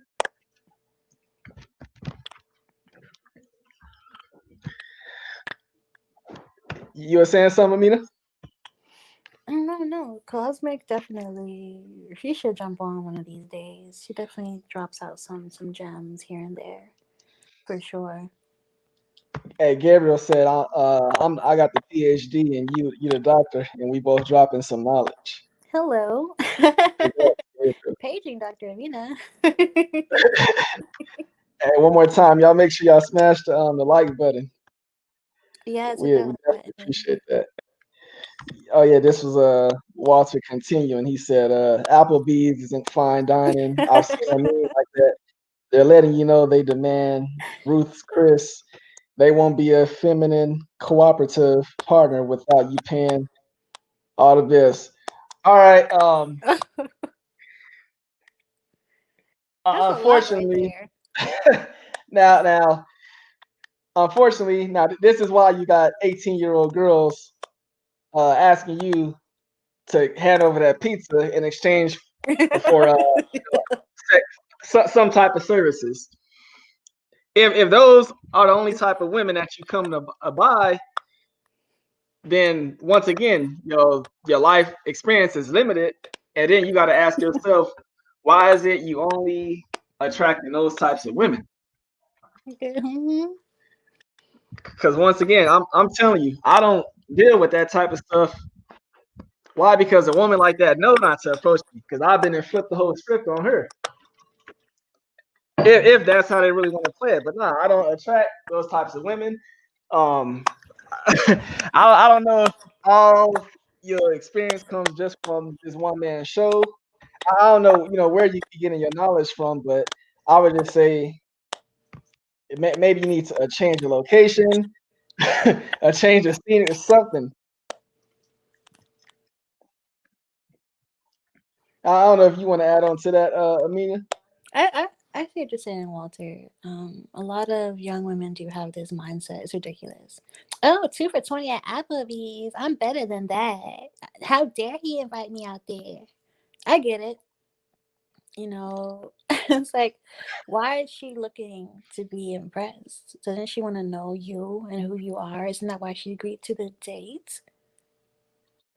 So yeah, like Hyphy said, avoid those women at all costs. That's ridiculous. Oh, I want to take you out someplace. I picked a place, and you get there, you open the car door, and it's Applebee's. She says, we can't go there. I want to go to Benihana's or, some cheesecake factory or something ridiculous. Then you know what? Be a gentleman, and then just get rid of her number. Don't do that to Right. yourself. It's just going to get worse. Right. Applebee's ain't fine dining. I mean, hey, if you ask me, Ruth's Chris ain't fine dining. I don't know why Nope. people like that. I mean, hey, I had way better steak made at home. When I was Yeah. eating meat and all that. That wasn't no goddamn fine dining to me. But hey, to each his own. I don't like that ish. Okay, yeah. Yeah, nicer schooling them. Yeah, we had a whole. I said I bodied Kevin Samuel. Yep. and all his supporters. Yeah, got them all the way up out of here last stream. So y'all can tap into that one if y'all want to. Kevin Samuel might be somewhere doing a live stream right now for all I know, coaching men on how to increase their demand for a high value woman. That's all fine and all, but Kevin Samuel's niece be over at my apartment cleaning my bathroom tomorrow night, and I ain't even asked her to. So, yeah. Why your bathroom? Hey, she offered. Okay, nice to say. Yeah, he thinking she threw me a curveball, but why? Oh yeah, CM. Okay, yeah, CM training fill up in the building. Big ups. Hey, what's up? Uh, yeah, I might have to have a chat with him on that Discord also so we can go a little bit deeper. Little one-on-one. Let me see. Oh yeah, yeah, this hyphy on the mic. I didn't look. I got LJ in trouble. He can't hop on a microphone until Thursday, so I had to take over for now. Y'all won't hear LJ until Thursday. Some unfortunate circumstances happened where he can't hop on. He got in trouble. So yeah, Hyphy run the show now. They can demand what they. Oh they get some sense. Yeah, and that's yeah, that's why you always need sense. And I ain't got no problem with it.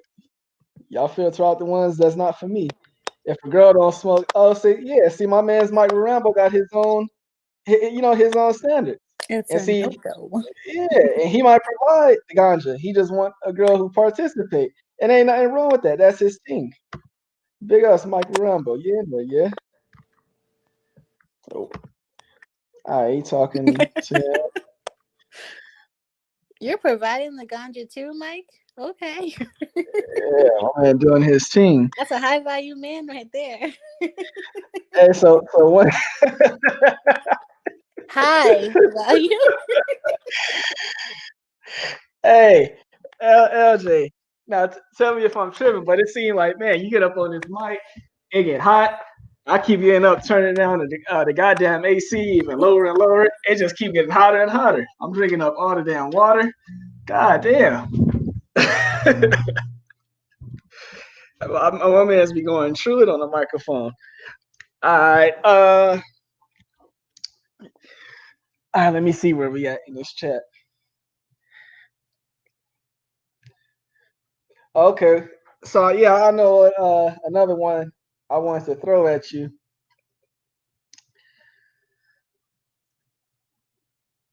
All right, so speaking of dealing with men and everything, I want to know if the men are just like, are they misunderstanding,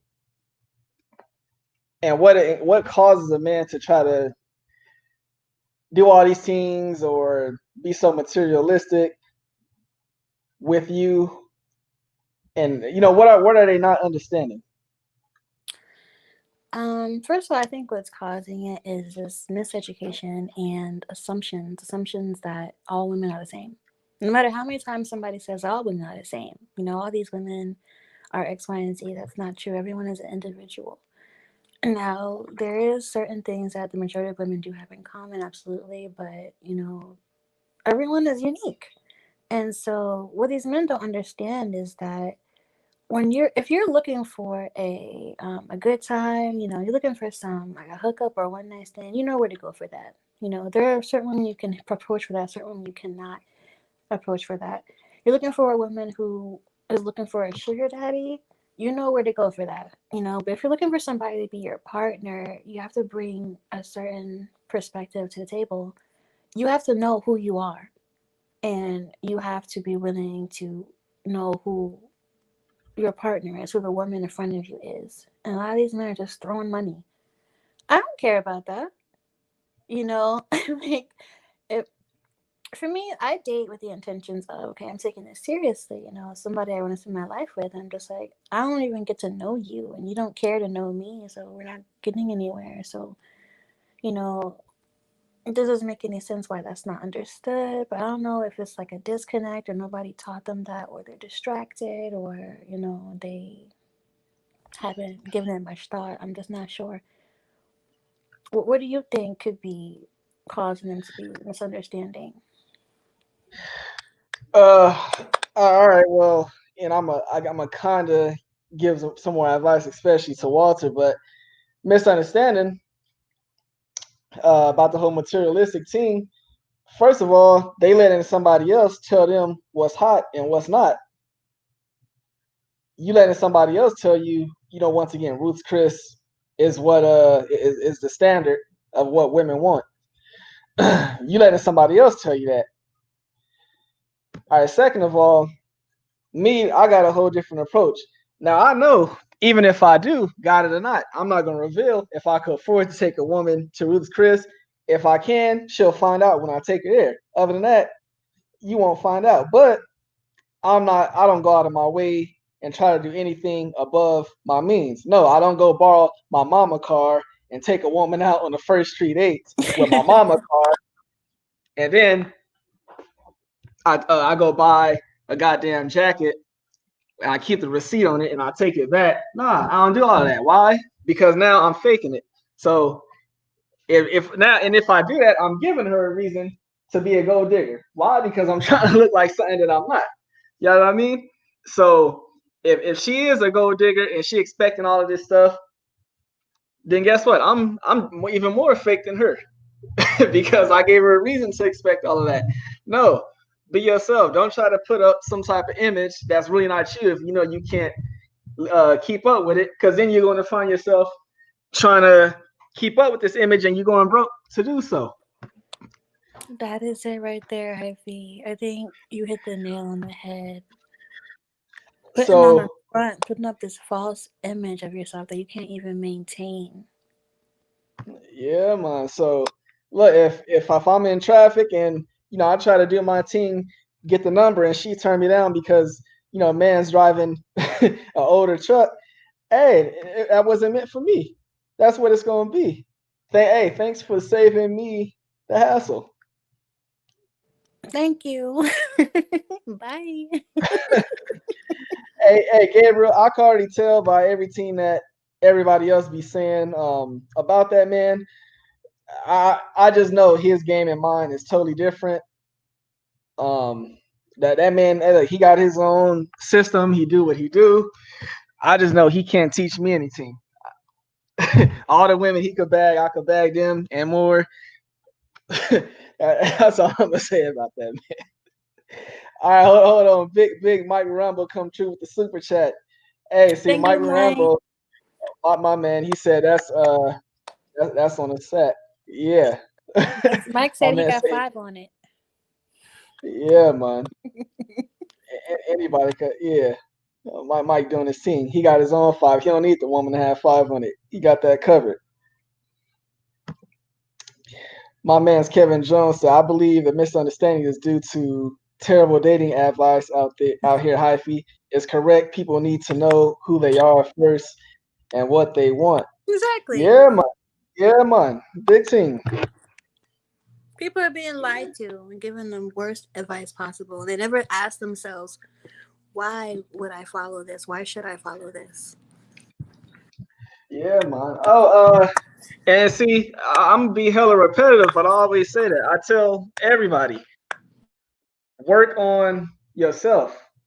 Focus on yourself first, and then when you focus on yourself, you will understand where you at, where you need to go, whatever improvements you need to make, and you will have an understanding of where you're going in life.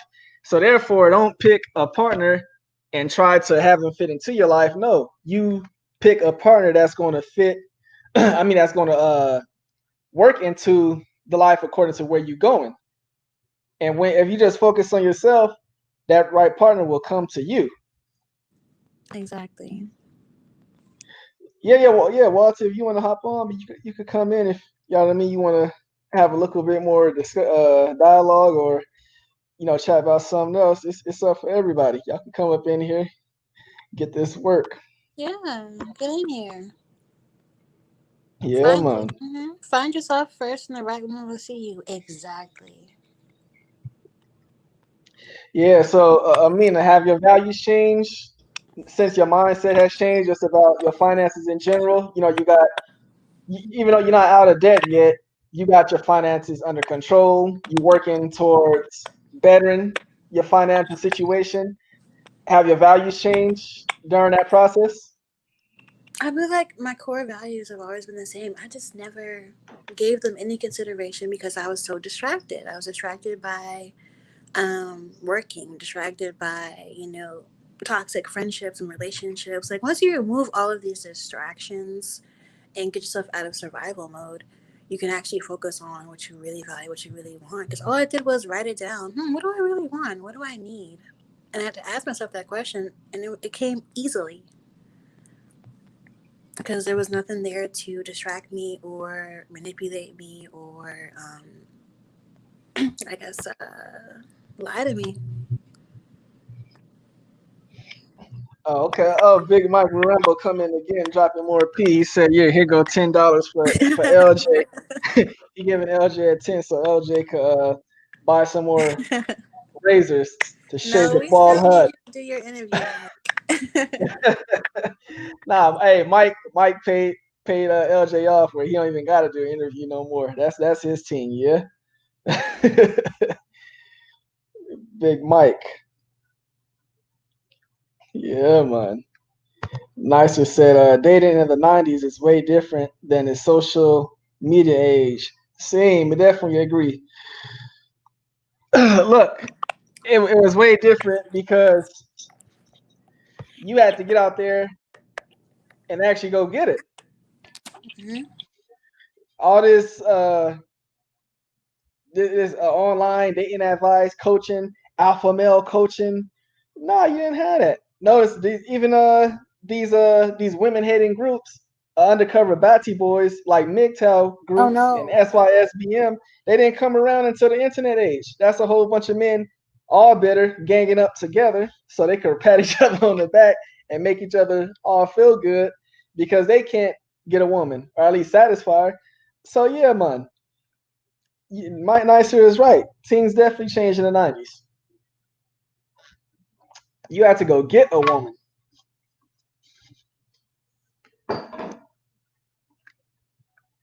You want to comment on that, Amina? Yeah, that sucks. Because I was a baby in the 90s, I was born in 1993, so I didn't even get to enjoy that. I wasn't thinking about dating. And I really wish things were different. Even the music, in my opinion, was like way better. If only I can just like go back in time and just like date during that time. I mean, there's still hope today, but it's just you gotta really dodge a lot of bullets and go through the weeds. We're in a strange time. Yeah, man. Like I said earlier, he said you got some women who out there lost. They'll date you because you got goddamn blonde hair dye mixed in with your dreads, and yeah, this type of car you got, things like that. So it's just way different. I was probably born in the wrong era myself, but yeah, these things is different. I ain't with all that. I don't let American society determine what's cool and what's hot for me. Definitely not no goddamn YouTube channel. Hmm. All right, so we got one for you. I'm hold on. Let me get my man. Yeah, Wayman. He said these days people hook up while only knowing the person's every. Yeah, one. Nicer says music, movies, everything. Gabriel and his peers ain't got nothing on us. Yeah, it's unfortunate they got the whole internet era because it's like it's taking away all social, at least in-person interaction. So it's gonna be a time when people don't even know how to go and actually talk to a woman in person. Obviously, men's like LJ know what I'm talking about. Any women's he had dealings with back in the day, he had to go talk to them in person. Man's had to walk off that basketball court and go spit his game. It That's wasn't no why fake LJ is so smooth. thing. Man, look, and it wasn't no, as it wasn't as much faking he could put up. Nah, he had to deal with her in person. He didn't have time to type out a whole nother message. Nah, man's had to put in his game right there and do his team. That's what I'm still on to this day.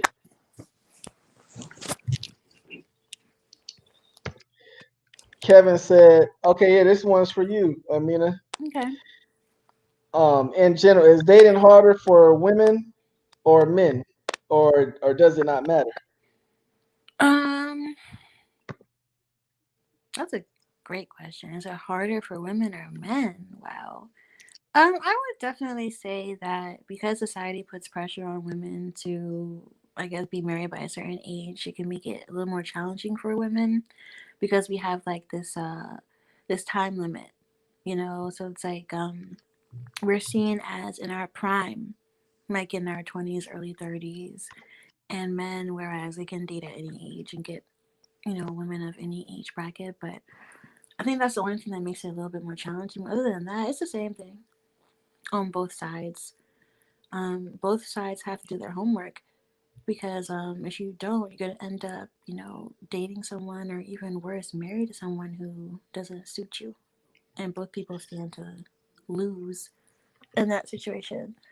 Good question. Yeah, I'll say it's challenges on both ends, but once you understand what you want and it's what you want because that's what you want, you're not living up to what everything everybody else says is cool. It becomes less challenging because now you can weed out the stuff that's not for you, so that makes it easier. Yeah, I'm gonna get you in a minute, Walter. Um, but yeah, it's stuff that you can weed out the stuff that you know is not for you, so it's easier to see what you are interested in. And now at this age, I'm 32. Amina is 27. Um, it's at an age where people, a lot of people our age, you've already probably started settling down with someone. Might have children or something. Yeah, it gets a little bit tougher to find somebody that doesn't have children or stuff like that. But and that's not the end all be all because there's nothing wrong with dating a partner with children. But for those reasons, it does make it a little bit more challenging because some people like me, I wouldn't want to deal with the drama that comes from a baby, the baby daddy, stuff like that. I mean, it's probably the same thing. She probably don't want to deal with the baby mama drama. So Mm-mm. yeah, man. So those things can make it more challenging, but uh, it's definitely still possible, especially if you're just putting yourself on the market, not on Tinder, but no, you really, doing what you got to do to make yourself, available and to attract the right partner. Now you gotta. Okay, let me read. I'm gonna bring Walter in a second. Wayman said, "Oh, he was born in '84, so he had to use our." Yeah, man. We come from the '80s era too. I probably stole your GT back in the day and took off the handlebars and put it on my mongoose bike, Wayman. Yeah, I know all everything you're talking about. Yeah, man. Wow. So you got anything you want to add? But I'm about to bring Walter in right now. Oh yeah, come on in, Walter. I want to hear your perspective. Yeah, man. Let's do this thing. Let's kick up some dust. All right. Okay. Yeah, my man's Walter got it. There we go. Speak up, Walter. Say something. What's up, everybody? All right. Big ups. Let me hear you loud and clear. Walter. Everybody, All right, this is cool. Walter on the mic spitting. Yeah. Big ups. Yeah. What's up? Peace to everybody on the panel, and it's a good opportunity to talk to other SME family members. You know, something something so important is mating. You know what I'm saying? A huge decision. So, hello. Well, all right. You ask a question? No. I was just giving salutations to everybody. You know what Oh, I'm okay. saying? Yeah. Those type of pleasantries. But I guess it's good. I mean, I guess the decision of who to mate with is a pretty big decision in life. You know what I'm saying? It's huge. Absolutely. Yeah. Yeah, the wrong person could take you way down, can throw you way off the balance, and then especially you marry somebody, somebody they got access, they can open credit cards in your name. They can draw your bank account negative. You know what I'm saying? So it's just all a big deal. You know. Well, you said you like run your credit card up, take all the cash out your bank account and stuff. Well, yeah. Like if your partner doesn't understand, your partner doesn't like. Well, I guess I'm speaking from experience. In my case, she didn't really understand the value of money, like how money works. You can't like when you're swiping a debit card, Same. right? So like there's been times where I've been overdrawn by thousands of dollars. All right. You want to take that one first, Amina? So you're saying that you've had some bad encounters in marriage regarding regarding your finances, because your partner was financially irresponsible, and you've had to suffer through that. Yeah. So my question for you is, what red flags did you have before you got married that signaled to you that your wife couldn't be the right match for you, that you may have overlooked, that you might even see today financially? Let's see here. Well, she had she couldn't get her own place, so she needed me to co-sign on places for her. You know. This is when you were dating. Well, we didn't have a long courtship. Like honestly, it was the whole thing was kind of just happened real fast. You know what I'm saying? Because like I met her and like within 2 weeks of meeting, she was pregnant. You know what I'm saying? So that just kind of sped everything up. Cause she got pregnant like right when we met. So you didn't really have the time to do your homework because you wanted to do the right thing and marry her. Yeah, I mean the right thing is a subjective thing, right? Because like is marrying a girl you got, and it turns out that I got her pregnant, but there was that's a subjective thing, Like is that even is that the best thing? I You know what I'm agree. saying? In this case, that probably wasn't the best thing. Hyphy, What do you have to add? All right. Let me rewind back to the whole credit card and abusing money, as my man would say. Yeah. All right. The reason that's happening to you because she don't got respect for you. Now, I don't know how y'all dealings go, but I promise you, I would never have that problem with a woman. I'm not threatening no woman. I wouldn't have to lift a finger, but she would know that would never happen. Second of all, if you would have took a little bit more time to get to know this woman, you probably would have seen those signs that would have led you to know she was like that financially, and those problems are going to become your problems. Now, okay, yeah, you went ahead and married her, so you signed up for that. It's like you legally contracted yourself to sign up for that and those types of issues. Now, I'm just saying, for me, I would have seen, I would have figured out all that stuff. I would have taken more time to figure out if that's what she's about way before. And like I said, the respect team.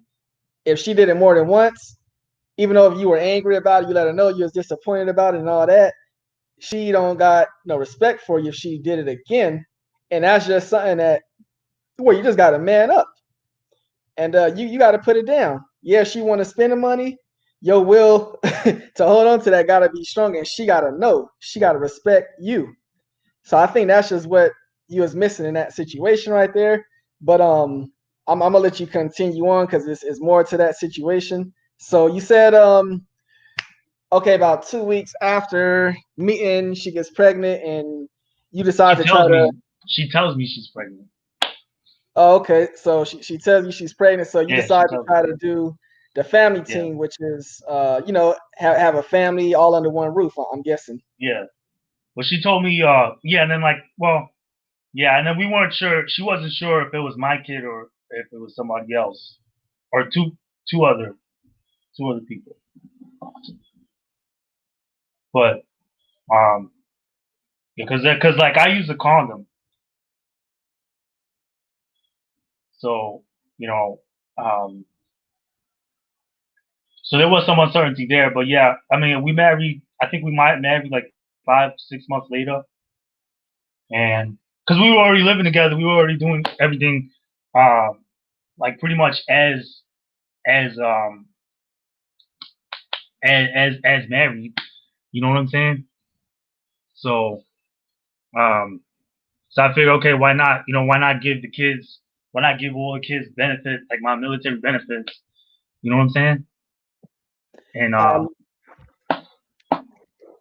Let me shout out BLNS Holden. He came true with the $5 super chat. Man's dropping P in the building. Big ups, Bregin says a DNA test is a part of financial responsibility. Absolutely. I totally agree with that. I tell anybody, if it's any man that's walking around here and you might have a child by somebody, she's saying she's pregnant, and you did something with that woman, it's your responsibility to go find out, to take the test. You saying, I don't care if she slept with 100 men and you was one of those 100. Well, guess what? All of y'all are going to say that baby can't be mine because, hey, she was sleeping with this. You don't know. That's why it's your responsibility to go find out for it. And I'm not talking to you, Walter, but for these dudes that's walking around here and they're not even trying to figure out, oh, I don't want to pay for a DNA test, my nigga, because that's $600. I can go buy some tires for the whip I got. Yeah, you're a waste man. That is your responsibility to go find out. That's why you find out. You don't know. That's a BS excuse. Yeah. That's the price you pay when you're walking around here sticking your ting in some pom pom. Nah, if that situation happened, it's up to you to go find out. But I'm gonna let Walter continue on. Yeah, I mean, I found out like, was that? Did you get that DNA test? Yeah. So it was mine. Cause she a lot of times they might not tell. They're not gonna tell you what they were doing with other people. You know what I'm saying? But she actually told me. So, and then it was before I even knew her. You know what I'm saying? So it wasn't like she cheated or anything like that. It was just you know, like I met her, and then like a week and a half, 2 weeks later, she says she's pregnant. So, you know, and y'all saw my kid on the last show. Like she looks just like me. Oh yeah, she's a beauty. Thanks. Yeah, she looks just like me and my family. So, but yeah, that she was produced out of that. So, but you know, like when you're in a marriage, though, it's difficult. You really can't, you know, because she did not respect me, and this is my first marriage, our first relationship, and she didn't respect. And if you I guess whenever you lose respect, then when you lose a woman's respect, then it's difficult to come back from that. Like you can't really gain it back. You know what I'm saying? So Yeah, she man. didn't respect everybody else. Yeah. Now, I'm gonna rewind back a little bit and show you where she lost respect for you. It was from the minute when she found out she was pregnant, and she knew that you was willing to take her in because one, she felt you was the most fit. She had a child prior to you two getting together. Yeah. She had 2 children. Okay. But yeah, before you, right?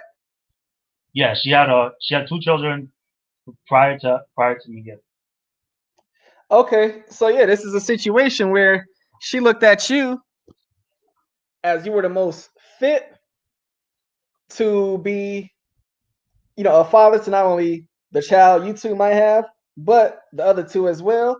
And you Yeah. were willing to provide a roof over the head and all that. So look, take it how you do, but she looked at you as a lame, a square, and she seen one and she used one, and that's what it was Yeah. because the DNA test, you took the DNA test after the child was born, right? Yeah. But she already Yeah. chose up on you and moved in with you and got Yeah. married to you way before that. So she seen Yeah. that and you way ahead of that. Yeah. I mean, cause I mean, I guess luckily for her that I have I'm fertile. You know what I'm saying? Because if it would have been if it would have been either the other guy's kids, then I don't know what would have happened there. Well, see, that's the thing. She don't know what would have happened, but out of those three men or however many men it was a possibility of, you were the most fit one because Yeah. now this is some gold digger stuff. She's thinking about her survivability. She's thinking Yeah. about having the best chances to raise her children, and so she chose the one that seemed the most stable, that would give her the best situation to raise her offspring. That's crazy. So because the guy after me, he's kind of the deadbeat. The deadbeat because she had a yeah, and he's white too. For all the swirling crowd, I don't know if we got any swirlers in here, but he's not all. I guess there's a perception in the swirling community that white guys are all rich and they're They're just not. gonna come and swoop in and take care of everything, and it's not. This guy doesn't take it. He got 3 other kids. He doesn't take care of them. He doesn't pay child support. Um, he doesn't pay nothing. He doesn't support the one that he has.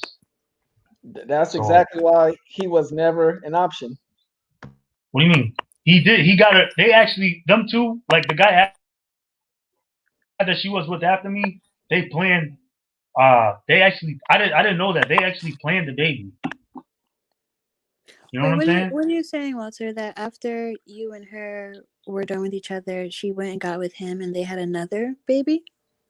Yeah. So there's 4 now. So there's a probably 4-week old, 3-week old baby. And the two of you are still married legally. Yeah. Well, we're separate. Yeah, but yeah. Okay. All right. Now listen. I want to rewind so I could make sure that you understand what I'm saying. What I mean by she went after you is this: she got married to you after she found out she was pregnant. Yeah. Well, yeah, with our daughter, yeah. Yeah. Okay. So what I'm saying, and she moved in with you, right? Well, we moved in. Yeah, we moved in before that. Okay. Yeah, Yeah. So yeah, I mean, yeah, at that time, she was looking out for some future security because yeah, yeah. So that's what I meant. Even if she moved on when something better came along. But for the time being, she was still looking out for this being.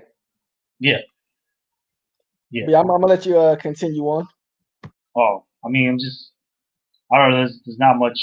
I don't think. I mean, like that. That was then. I mean, she's still. It's difficult to save any money because like she always hits me up for something, and she always needs a bailout. So, and I get it.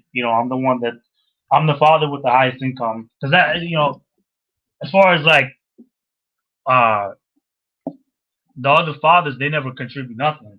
So you Oh, know, okay. Now, are you still paying the monthly child support? Is you that have to still pay happening? I mean, not the alimony, child support, but the child care. alimony, or so alimony, child support, and yeah, child. I have to pay both alimony and child support. But what about child care? Child care is included in the child support. Oh, okay, and you paying for the child that's not yours as well, correct? Well, they calculate child support.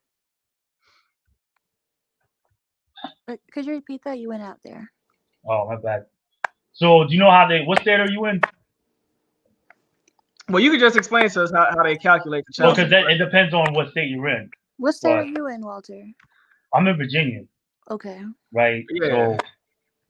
So in Virginia, child support when they calculate it, it's there's a chart, right? So they go up both parents' income, they combine both parents' income, and they say, okay, this is what the obligation is for the child, and then they multiply it times the non-custodial parents' share, or the non-custodial parents' pro rata share is what they multiply, right? So like if the let's say if it's 50-50, if the dad contributes 50% to the finances and the mom contributes 50%, then they multiply that. Like in my case, it would be 750, right? So they multiply the 750 times um times the whatever share you contribute, and that's your child support, right? And then plus whatever daycare obligations, right? And then minus whatever whatever you pay, whatever the non-custodial parent pays out for healthcare, right? Okay. So And you're only responsible for your biological daughter, or well, so that's what I was getting. That's what I was getting at, right? So they subtract out a certain amount of the income so that for her to take care of her other two. So it raises my child support obligation up in a couple of $100. wow. You get what I'm saying? Now It's that's like, why. I see but they LJ can't. come in.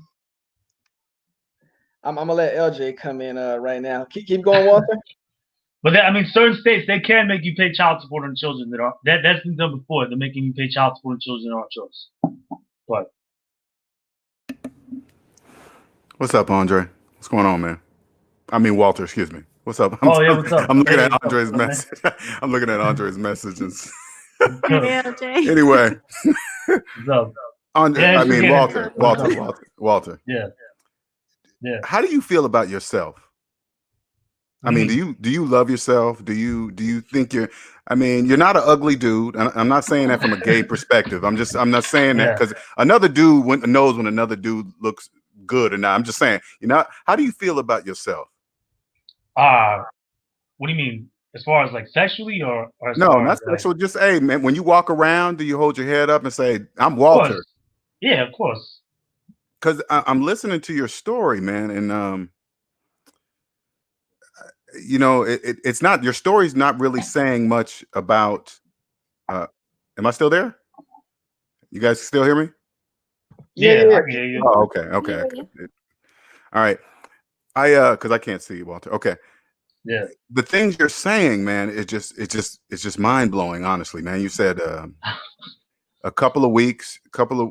She said she was pregnant, but it was between you and three other guys, two or three other guys, and then she had a baby after you guys had a baby. Yeah. I'm more not concerned. And then you'd say the other guys, they don't pay child support, blah blah blah. And I'm more thinking about you, man, and you. I'm just what? How do you feel about yourself? I mean, why would you That's a accept? big Why would you accept that?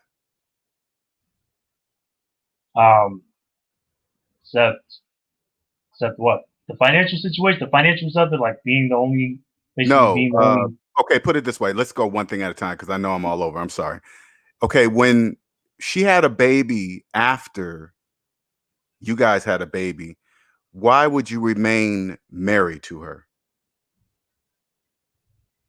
For the, well, so we have we've been separated what, 2 years, something like that. I mean, number one, the tax, like, it's gonna disturb a lot of stuff tax wise, and Forget the money. it'll uncover. I'm just talking about you personally. Forget the finances. You. Yeah. Just you. Forget the money. I don't care. Money can be replaced. I'm just talking about you, man. Why would you, Walter, accept that? Why would you? Except Why what? would you say you had a baby? We're getting divorced legally. I mean, we're pretty much already there. We just, because I mean, I guess so we can flow back and forth between marriage and separated. That nonsense. So you can float back and forth between marriage and separated. Yeah. I'm not sure what that means. Okay, I'm gonna be honest with you. I don't know what that means. But again, forget her for a second. Yeah. I'm just talking about you. Yeah. All right. And I'm thinking more about your confidence level as a young dude. Because right now, when I hear you speak, man, I don't really think you know how you look, the position you're in financially. I mean, you're stable, blah blah blah. Because I don't want you wasting the time in your life, because one day you're going to be dead, right? And I don't want you Yeah. to think back one day and say, "Damn, I wasted a lot of time on somebody that wasn't treating me like I deserved, like I deserve." So I'm just curious of your confidence level in yourself. I mean, we haven't, as far as like us being romantically involved, we haven't been romantically involved for like 4 years. Okay, listen to me again. How come Yeah. you're not legally divorced? Why are you not legally divorced? Why? Because I don't feel like, I don't think it's necessary. I don't see the necessity of it. Gotcha. All right. All right, So that's all the questions I have. I mean, because if like everything that it would upset legally, like for example, I wouldn't be able to claim her kids on taxes anymore. Her kids would be uninsured. You know what? You know what I noticed, man? I noticed when I try to have you focus on yourself, you never do. You always go outside of yourself. I noticed that. Like I say, you. And I said, why are you not getting divorced? Oh, because of this insurance and taxes. And I said, what about you? And and I don't know if you know. I want you to notice that. I'm saying this for you to hear me. I notice you don't focus in on yourself. You always go out of things outside of yourself for some reason. Well, I mean, because I have a family. Like, you know, it's not about me anymore. You know? It's not about you. Okay. Nah, but without you, there is no family, right? Without you, correct? If you don't take care of yourself, how are you going to take care of a family? That's a good question. Yeah. If I could hop in your body, man, if I could hop in your body right now, your whole life would change. Nobody would know who you are, why you're doing this. You know, Yeah. I mean, as far as confidence, what do you mean confidence in what? Confidence in yourself. But Okay, that's a vague term. Okay. For example, the first time you came on, you spoke with LJ, but I noticed. Okay, for example, the very first time you come on, I noticed that you were putting your head down, kind of looking away, things like that. You just seemed very disturbed, and the conversation was about you. So I seen that you had some issues, and I said to myself behind the scenes, even though you got a financial situation, the problem is much deeper than that. And I hear you speaking right now, and as LJ said, you constantly bring up the whole family as a whole. And yeah, I understand you do have a daughter, but you got the the wife that you separated from. She has her other kids, and I do believe you love them too. But what we all trying to get you to understand is, don't kill yourself in the process of raising them. If you don't change things with yourself, because you're in bad shape. You supposed to want to raise your kids happily, but you want to kill yourself, and I mean just like run yourself into the ground, because right now you're definitely lacking self-confidence. So don't continue to kill yourself away slowly just so you can give them a better life. Well, I mean, like I said, confidence in what? Because because people are confident in different things, right? Okay, I'll give you an example. Do you realize that because right now you're still married to her, and you say you don't feel as it's necessary to get divorced? Do you realize that the next woman that comes along in life, she's most likely not going to be comfortable dealing with you because you're married and don't have any plans to divorce? I didn't say that. It's just I don't say I don't have any plans. But if I found a new girl that just, I mean, most everybody, because I get that question a lot from them, and I mean, a lot of them are baby mamas themselves. Like, how do they have any high ground on anything? Like, you got, so it's like you got other guys that you got kids by. So it's like, just the only difference is that she can go back to them just like I can go. I mean, I can go back to her. Except I wouldn't, but I guess like if I met if I wanted to marry somebody new, then I'll cross that bridge. But I haven't really seen that. You know what I'm saying? I haven't really gone out with anybody that I really want to marry. So I believe you. It seems as if right now you still going through some just the hurt of the whole situation. It appears you're not still her. going through it. Is that? I'm gonna bring Nicer on because she wants to come and say some things. I'm gonna give Nicer the microphone right now. Big ups, Nicer. The floor is yours. Hey, what's up? Yeah, what's up? What's up, Walt? I have a question for you. Looking back, what would you have done differently from the point where you met your wife on to the present moment? What would you have done differently? As far as like how far back? From the moment you met her.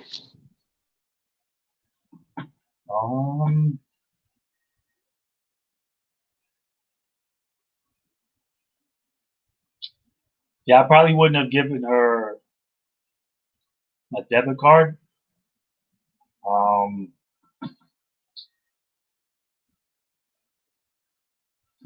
Let's see. I mean, of course, I can't really say I wouldn't have had sex with her because then I wouldn't have a kid. But I don't know. That's basically it.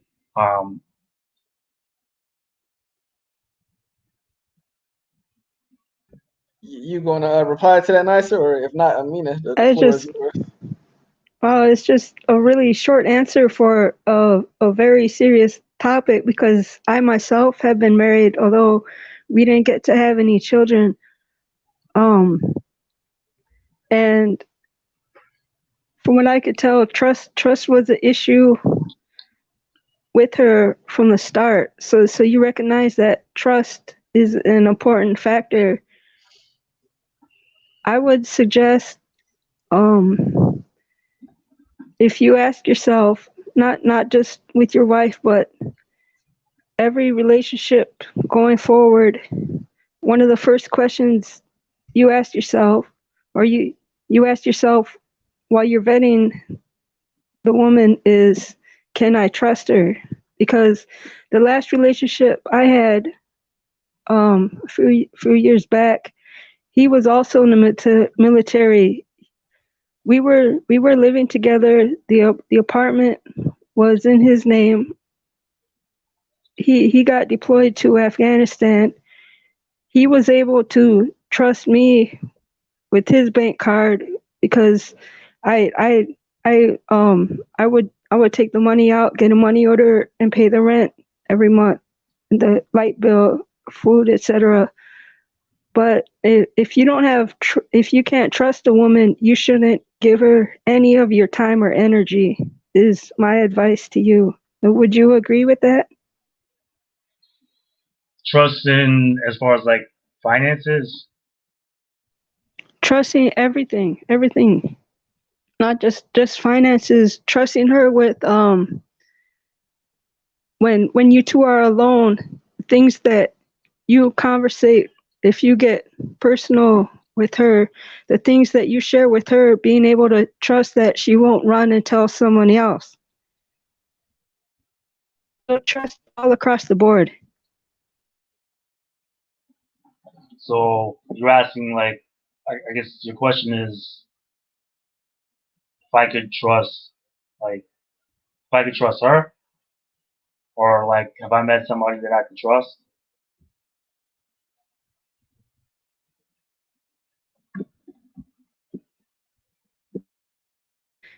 When you are dating or looking to get in a relationship,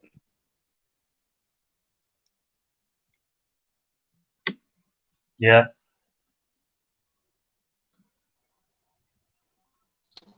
I mean, I'm not really. Oh, go ahead. I have a question for you, Walter. You said that you're staying married to your wife, who you're also Okay. separated from and paying alimony for, correct? What do you stand to gain? What do you stand to gain from remaining married to her? How do you personally benefit? Because, like I said, well, what do I gain from divorcing? That's a good question. Yeah, your freedom. I mean, am I really free? I mean, how am I free? LJ, you back if you want to speak up. I'm back. All right, but yeah, like your freedom, free from this situation, free from all of just the stress that is still bringing upon you. I mean, you're still gonna have you're never gonna go back to single no kids. Like, that's never gonna happen. That you can't put that toothpaste back in the tube. You know what I'm saying? It's on you, LJ. Hey, Walt, you ever think about going to talk to a therapist or anything? You ever think about doing that? Yeah, I talked to him. How long are you still talking to him, or are you that person, or whatever? You still talk to him? Yeah. How often do you go? Like, probably once every 2 weeks. Can you go more? I don't know, maybe. And that's not even trying to be funny. I'm serious. I think, like, when you hear me speak, Walter, do you think I would tolerate any of that type of stuff from a woman? Do you think even my baby's mama or anything like that? Do you think I would tolerate that? Hey, by the way, Linnell, I had another kid, but we're gonna stay married. Do you think I would say, okay, we're gonna stay married? That's fine. Does that sound like me? I mean, probably not. No, not. No, that's not probably. That's a no. That would not happen. Right? When you Okay. must stop people. You teach people how to treat you, Walter. You do. Yeah. You treat, and I don't want you in your early 30s, right? Yeah, I I'm don't want you to 33. I don't want you to be my age. Come to my age and then think back, and hopefully you'll wake up by the time my age, because age really doesn't have anything to do with waking up, becoming awake. Okay. I want you to understand it. It has nothing to do with, but I don't want you to wake up at my age and realize how much of the time in your life you've wasted. Because being with somebody you don't trust, Walter, takes a lot of energy that you don't know. Like, I'm listening to you say things like, oh man, everybody's going to have these problems, man. You can't put the toothpaste back in the tube and all this other stuff. Yes, I can. I can eat. All I got to do is squeeze it, put it up close, and then open it back up, and it sucks right back in. I've done it before. I do it in life. I've done it. You can do Okay. that. Okay. You can change. Yeah. You make the determination, man. You got a beautiful little girl, Yeah. right? You don't want her growing up seeing her daddy get ran all over. You don't want that, man. I promise Yeah, I mean, you don't want that. Hey, excuse me. Let me get to this super chat. We had a super chat come in from the brethren BL and S Holding, and I'm guessing he's addressing his input on why he feels Walter stays married to the woman still. He says he gets extra military pay for staying married, therefore divorcing may hurt him financially. We appreciate that super chat, BLNS. Is that true, Walter? What he just said? Is that true? no, like you get I mean, so I get BH. It's because I still have a kid, so well, I don't know how many people are very well versed with military pay and stuff like that, right? But basically, you get a basic allowance for housing, um, basic allowance for housing, but you get that with dependents and without dependents is a difference. But I have a daughter, so that's a dependent. Well, let me tell you this, Walter. There's not enough money in the world. I live on the streets before I allow a woman to walk on me like that. Ever. But if we You hear okay, me? so I'll beg. yeah. Listen, I'll beg for food. You'll see me in the corner asking for dollars on the corner before I ever let a woman walk all over me like that. Ever. Yeah. And she gonna know it. Oh, look, Liddell, he's the bum. I don't care as long as I'm not with you. And here's a better question. What does your wife stand to benefit from you two staying married? I mean, right, like I said, all the kids have health insurance. All of the kids are the military, all the kids are my military dependents. They can go to the doctors and stuff.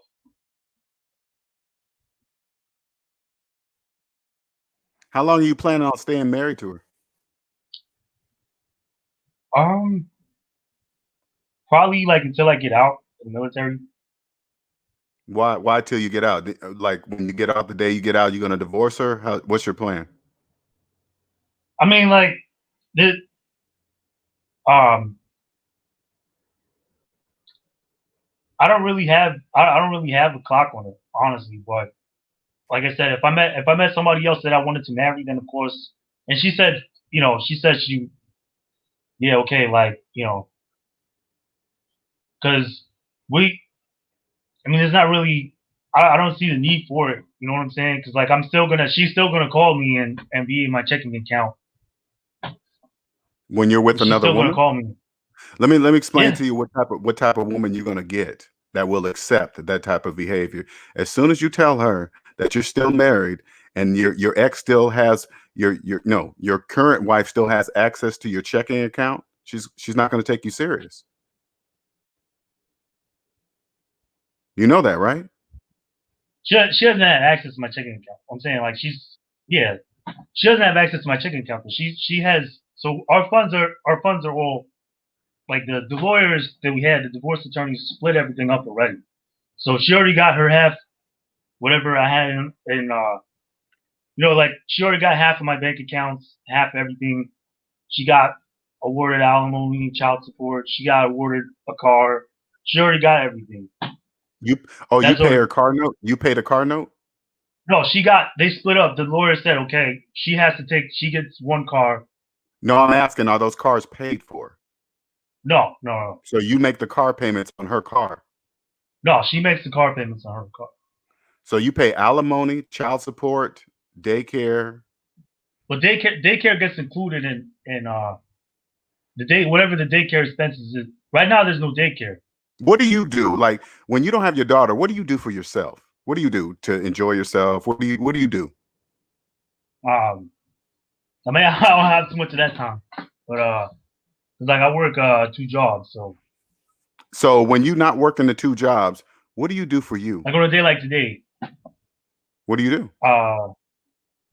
Like yesterday, I went out running. I ran like 10 miles. Okay. I'm trying to create I'm fixing my bike. Like I need new shifters. Is that enjoyment for you? Is that your? I mean, it's an obligation. I like riding my bike. I like exploring though, but that's an obligation because I don't want to be I want to be driving my car around everywhere. I like riding my bike. You know, burning calories back on my bike, and not burning gas everywhere. Yeah. Do you talk to other women? Do you entertain dating? Do you go out on dates and stuff like that? Yeah, I mean, I haven't been past. I think only in the 2 years we've been separated. I only gone past. So I had one girl, like she tried to exploit. She tried to like she tried to blackmail, right? So that was like the one black guy that I had him, but pretty much everything else has just been like either 1 or 2 dates, and then that's it. Do you tell your wife that you're dating other people? Yeah, I mean, usually it doesn't get that far, so I don't have to have that conversation with her. No, I mean, I'm saying, do you tell your wife, hey, by the way, I'm dating other women? Yeah, when I have to have that conversation. No, not have to have it. I'm saying, do you go up to her face and say, hey, by the way, I'm dating other women? When she asks. No, not when she asks. Do you say it? Yeah, I have said, that's what I'm saying. I have said it before. But willingly. But I don't just volunteer. Like it's not a conversation I like having with her. So. Okay. You know what I'm saying? I don't know if that answers the question. If that's what you're looking for, but like. When you did admit to that, did you do it on your own, or did she bring it up first and pressure you for an answer? Well, because she borrowed my car one time, and she found condoms under my seat. So I brought that up. All right, but before you reply, Nicer, Big BLNS holding, he dropping the P in the building. He says, well, I still got to read his super chat. We got to reflect that. My man said she'll get half of his retirement, and he's shaking his head. But even if it's not true, I just want you to still understand you got people that don't know you personally, but these are people with unbiased perception. No, I appreciate that. And these are the observations they concluding.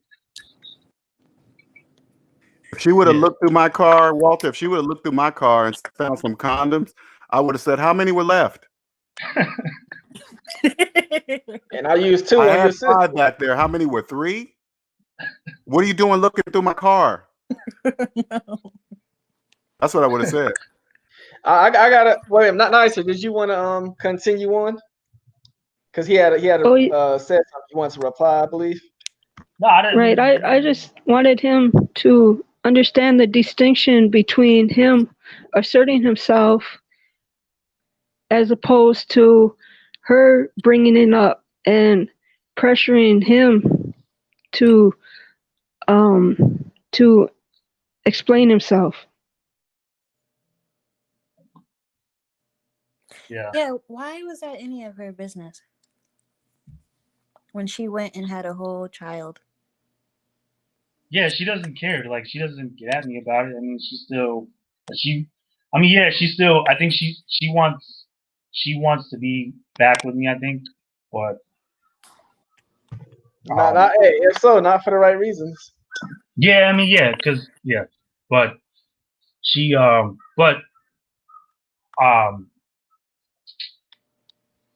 yeah, I mean, I don't know. Like, honestly, like my dates don't really go anywhere to really even have that discussion. You know what I'm saying? Like, the only place it's going is that. Like, so far, the only place it's going is that, and having a girl. She's like I had a girl. Like, I had a roommate, and she set up shop in my house. She started camping out, and then like my roommate, I guess he touched her butt or something like that, and she was like, she was gonna go to my command and say like she was raped.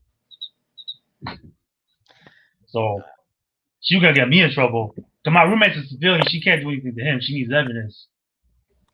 All right, so once again, you didn't do anything, and she was going to flip the script and put you in a bad situation. Well, I put her in a hotel until she was. I had somebody else. I put her out. I mean, you really can't put her out in the state of Virginia. You really can't put somebody out. But I told her to call. She called up like some other person and some other guy in the Navy, and he flew her out to Chicago. He paid like $1,000 ticket to fly her out to Chicago, and for her to go stay with him. But you see that little place she tried to run on you, where she the roommate did something to her, or allegedly did something to her, but she was going to put the blame on you. Yeah. All right. Once again, that's another woman that had no respect for you. She looked at you as a sucker. Yeah. Yeah. Andre is about to have a migraine. And then, to me, that woman, she's showing the same traits as your your previous divorced or separated wife, because the same way she ran a play on you. That woman, you see how she had some Navy guy from Chicago fly her out and all that? Yeah. She already had backup plans, so she was running a play with you the whole time. Well, no, like I forced it because like my roommate, he was getting mad. He wanted her out, and so I couldn't keep the peace anymore. So I was like, "Yo, you gotta go find somewhere else." And she started calling up other guys that she knew in the Navy, and one of them flew her out. Exactly. You was just a piece in her puzzle. Because she had other guys to call. Yeah, well, that was in Chicago, though. Yeah. Still, she had other pieces in her puzzle. Yeah. So, I mean that's. But yeah, outside of her, like all my dates have just been going. They end after the second date. It's like, all right, it just doesn't. Just washes out. You know what I'm saying? So it's like not really need for that conversation. Look at the screen, and that's advice from just another woman on the outside just looking in. Brittany C says, "You're going to keep attracting these kind of women, Walter, if you don't make some changes." I mean, what type? What type of women or what type of changes? Both. All right, so I guess gold dig. I guess she's talking about like basically being treated as a lick, basically. You know what I'm saying? I think that's what she's talking about. But yeah, I mean that's a very abstract and very non-tangible thing. You know what I'm saying? It's not definite. It's a very energy thing. You know what I'm saying? It's not like because like personality wise, you gotta it involves soft skills. It's not hard stuff like okay, go out and work 60 hours or go out and make this much money. You know what I'm saying? Go out and get this degree. Walter, you were inspiring me to do some relationship topics to teach men to have confidence in themselves, because it concerns me, man. I honestly, man, I'm listening to you, and you still talking the same way since the first time you came on the show, and that concerns me. It really does. Talking the same way how? See, I mean, and not saying, I'm not saying anything negative to you. And when you say talking and how, you're asking me how, that means you still don't know of what you're saying. I can jump in and Yeah, go ahead. and explain what LJ is getting at. Take your the situation with your roommate and the woman who allegedly said you or him smacked her behind. Those kind of scenarios are going to keep playing out in your future if you don't start setting boundaries. And when you brought up energy as being a non-tangible thing, well, the wrong kind of energy around you can wreak havoc on you, even if you cannot see it. Yeah. Do you understand that part? Yeah, no, Either I of get them that parts. part. Yeah. And I mean, do you with the understand roommate, the first part about setting boundaries? Because boundaries like what? your home should be your sanctuary. You shouldn't have any kind of nonsense going on in your home, being a grown man. And I know when you told that story, how you mentioned that somebody was trying to get you in trouble. Now a grown man, correct me if I'm wrong, fellas, but a grown man doesn't go around saying somebody else can get them in trouble. Because that sounds like something a grade school boy or something your sibling would say when confronted by a parent. No, they can absolutely they can absolutely get you in trouble, man. Like, well, as a child, yes, but as a man, no, yeah, because like because the girls around here know that if they accuse the sailor, if they have any beef with the sailor around here, that they know that they can go to your command and that they will be what they say goes, basically. If they lie or anything, like everything. So when they contact your command and say that you did something, then everything that they say, everything, nothing that you do and say will be cross-examined. So like first thing that happens is they're gonna look at, okay, they're gonna be like, all right, give me your phone, give me all of your bank statements, and we're gonna look through and see what's up. And anything that they don't like, like, because like somebody really high up in your chain of command can see something and be like, you said this to her, I don't like that. And they assign an investigating officer. So like everything that you've done and said at the last in whatever relevant amount of time is going to be cross-examined, and nothing that she says, nothing that they say is going to be cross-examined at all. So, and then there's no penalty for that. So it's another way. I hear all of that, like everything you're saying, but now I could be in that same situation. A woman got to be out of her goddamn mind if she thinks she about to come and flip the house around and pull these little scams on me. I got something for her ass. I ain't gonna go into no more details, but well, one way or another, the reason that these women would even want to pull that play on you, they could pull it on somebody else. I don't care, but if they try to pull it on me, it's the reason. She telling me she don't got no respect for me. Well, one, I know how to deal with a woman. I got something for her ass if this come around. What are you gonna do? Well, one, I would make sure I would understand the type of woman I'm letting come in my presence. I would take my time. I would understand that before she come in my house. I know, in this era they have this thing, consent. Hell, flip the script on her, make her sign. She consenting to do this. If the women could use that, use it to your advantage too. Protect yourself. Yeah. But two, I was telling you, these women that's doing it, they not pulling that on all these men out here. The ones that they don't respect and think that it's sweet with you, those are the ones they gonna pull it on. Yeah.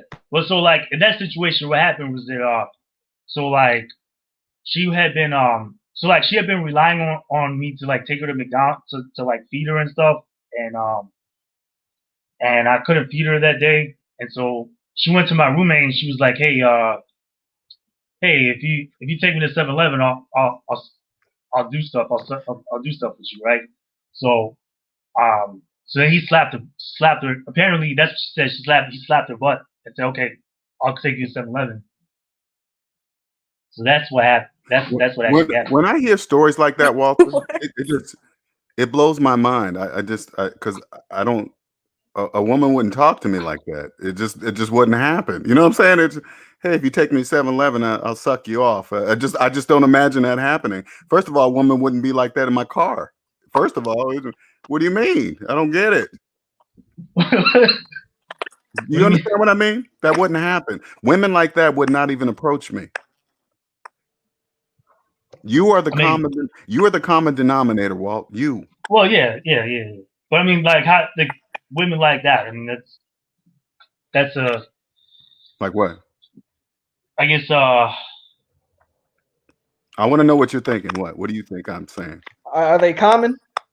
Is that common to you? Does that happen a lot? Hey, I'll suck you off for a pizza. Does that happen? Does that happen a lot to you? Well, so yeah, so since the summer, and I've been with it. Huh? It does. Well, because like in the summer, right? Yeah, because like especially I started working out a lot more, and so like so like some of the, huh? No, yeah, I'm so like, go ahead. So like when I deliver pizza to these hotels and stuff like that, some of them receptionists they so like a lot of them don't come right out and say it, but like they be trying to like they're like, hey, so like the Domino's that I work at is right next to a club. It's right next to a nightclub, right? Oh. So on like Fridays and Saturday nights, when I'm coming in, a lot of times they'll come out and they were like, I'll do this for a slice of pizza, or if I was delivering a pizza and a woman said that to me, I would have threw up in her face. I would have threw the pizza in her face. Made an example out of one of them. They all would have got the picture. But not look dead ass serious. Even if that happens, you let one of them know. Hey, look, I don't give I don't care if this is a pizza job. This is what I got to do to support myself, and I'm gonna take it serious. So I'm here to deliver a pizza, and that's it. Ain't no other way to go around it. Why I drive away? They gonna get the picture. Now, what about that thing about women trying to help you out by telling you to join their OnlyFans? Did you ever get like any good advice from that? What do you mean? Oh, like when they hit you? I mean, cause like, what do you mean? Good advice for what? Well, I know you said like it was a woman that said. There's a lot. I mean, or some women say that they could help you out by joining their OnlyFans. Mean help themselves out? Well, I mean, whatever they meant by it. I mean, you can tell me. They're trying to help. This. I mean, you understand? It's a pandemic. A lot of people are getting laid off, right? So they need to help themselves out. A lot of them, because I get help a lot. I get help sometimes, like like, hey, I'm short. Hey, my kids have no food or whatever, and some of them come out and say like, hey, some people like some girls I went to college with, or some people that I just know just will let's say they'll hit you up and be like, hey, hit me up and be like, hey, can you sponsor? Are you giving other women money? Are you giving other women money, Walter? No. Huh? I mean, I have, but no, I don't. Like when I first separated, then I was like, man, that is this conversation uncomfortable for you? Because you do no. Oh, okay. I'm just curious. Yeah, but like when I first was single, then yeah, or when I first was dealing with other women, yeah. I want you to know that you are inspiring me to go a different route I mean, not a different route, but add some subject matter to this show. And I'm dead serious, man, because I want you to understand that when you don't have confidence in yourself, women can see that, Walter. They can smell it. We can. They can see it from a mile away before you even open your mouth. Now, I promise you this, Walter. I promise you. It's not about your money. It's not about the kind of clothes you wear. It's not the kind of the women want men that make money. It has nothing to do with that. Nothing. I promise you, nothing. You can walk in the room, and if you show if it's an energy that you're just not confident in yourself, because women want somebody that can, it's a natural instinct for women to have somebody to protect them. It's not necessarily for real, but in a sense, yes. You see what I'm saying? Well, You yeah, understand that? yeah. I mean, yeah. I mean, so you understand why? I guess you understand why Ramil Amir does his show. He covers that sometimes. Because he probably, I know that was on your mind too, like, right? Like, you know, why is he? I know you be thinking that sometimes, like, well, how come some of these shows about women do this or women do that? See, So how mine come are some of these more. shows? Mine is not going to be like about why women do what and the gold diggers Right. and some dump and pump and all that stuff. I'm not talking about that. It's about you. None of Yeah. that. Nothing. None of that stuff. None of those type of women like that. They're not attracted to me. Okay, women that do stuff like that, gold diggers, and they want you for your money. They're not attracted to me because they know I don't give off that kind of energy. I don't give off that kind of energy that you're going to come and get. I'm not going to feed you. I'm not going to take you to McDonald's and all this other stuff. No, the answer is no. Oh, you broke, blah, blah, blah. Guess I'm broke. Whatever. Goodbye. What do I gotta Yeah. see for a slice of pizza tonight? You see what I'm saying, Walter? I want Yeah. to help you, and I hope you catch my show. I hope you catch some of these shows that I'm going to do because I want young men like yourself to understand that it's nothing outside of you. It's not the environment. It's you. It doesn't matter if a club is next to the pizza joint. I could be working at the pizza joint and there's a club. That doesn't mean anything. You see what I'm saying? Doesn't matter Yeah. where you live. It doesn't matter the town you stay in. None of that matters. Yeah. I'm trying to figure out what would Amina do for a Klondike bar. Not that pizza. Ooh, LJ? Does that stand for LeBron James?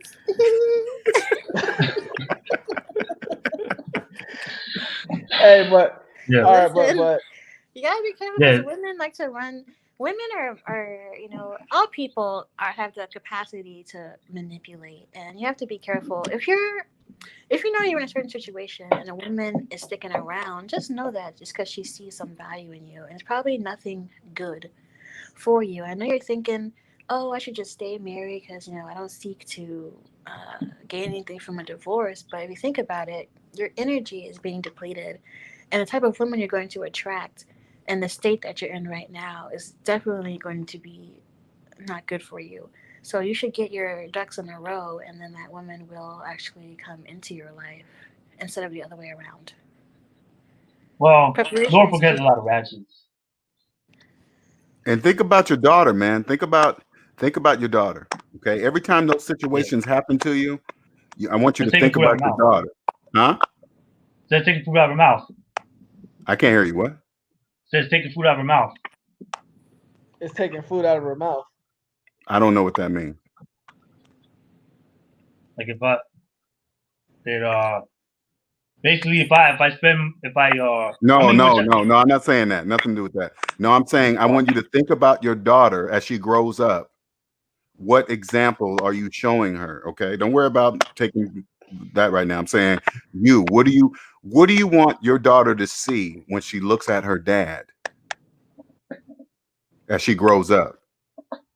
That's what I want you to know. Yeah, I don't want you to answer. I just want you to think about that. Okay. Well, Yeah, that's a good comment because I heard my man say he let the wife use the car and all that. I'm just trying to figure out when does she ever go out of her way for you? Sometimes she'll come in and clean my house. Oh shit. What? I could hire someone for that. It's pretty cheap, actually. Yeah, you don't even see the setup.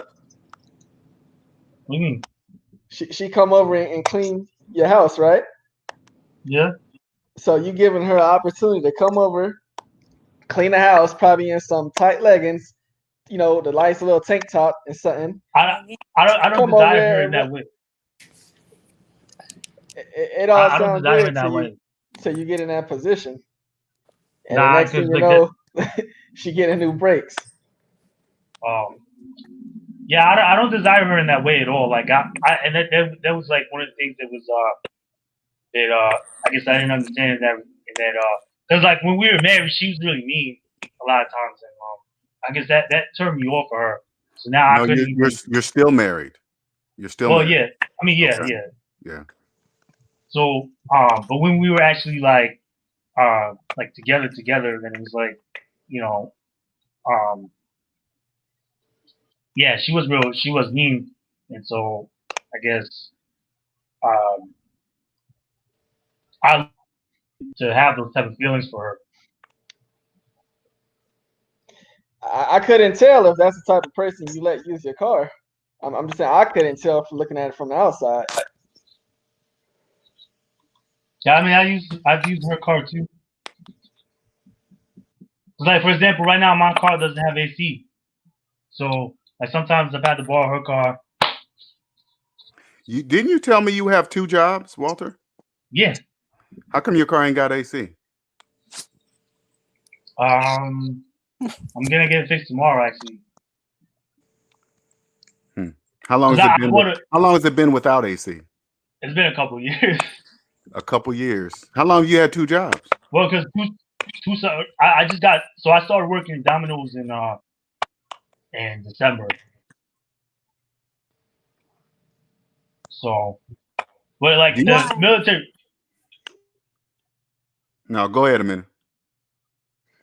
Why did you pick up the second job at Domino's? Because otherwise, I'd be left with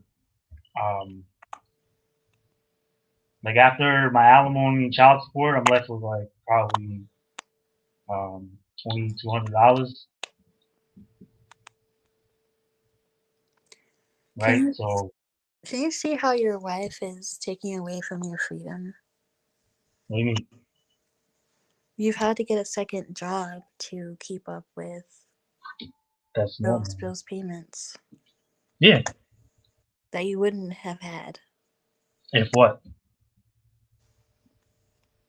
Had she not come into your life. Oh. The alimony in particular, not child support. You would have always taken care of your children. Right. Alimony. I mean, a lot of women. I mean, if you were to substitute a lot of women in there, I would have been paying alimony. Like it's just based on a difference in finances. I'm just confused as to which lawyer you said there was a lawyer involved and you guys split up everything. We had two lawyers. But how is that? Is that because you're in Virginia? Is there a special law over there where you split up your assets even though you're not divorced? No, I mean that's usually when you separate. That's the first thing they do is they decide on an agreement. I mean now when it takes years is when parties don't agree. Oh, I want more. I want this. I want that. You know what I'm saying? When they can't agree on something, that's when they separate. Where did she get the money to pay for her lawyer? I had to pay for her lawyer too. Because that's pretty that's standard in most states. Like if you are the primary earning spouse, you're going to pay for both lawyers.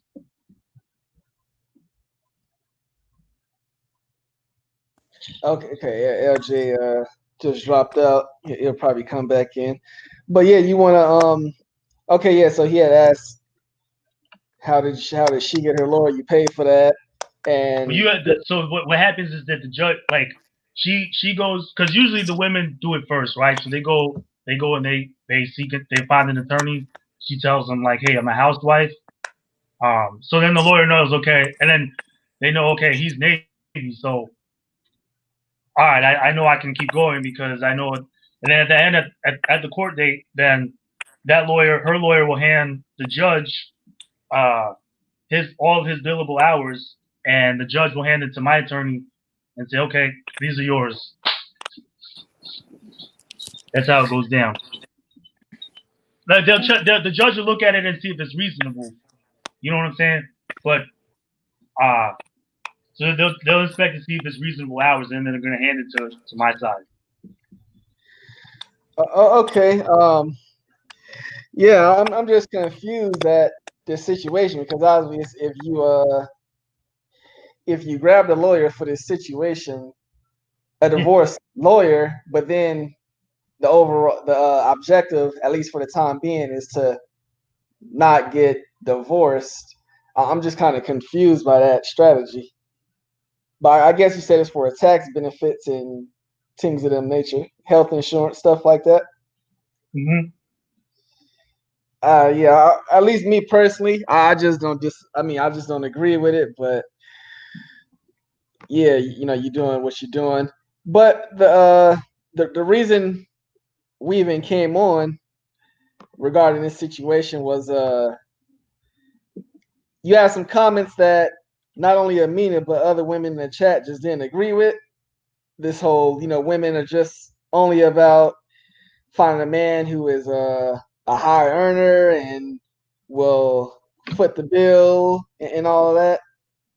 Is that from only personal experience or like other YouTube channels or what? What we doing there?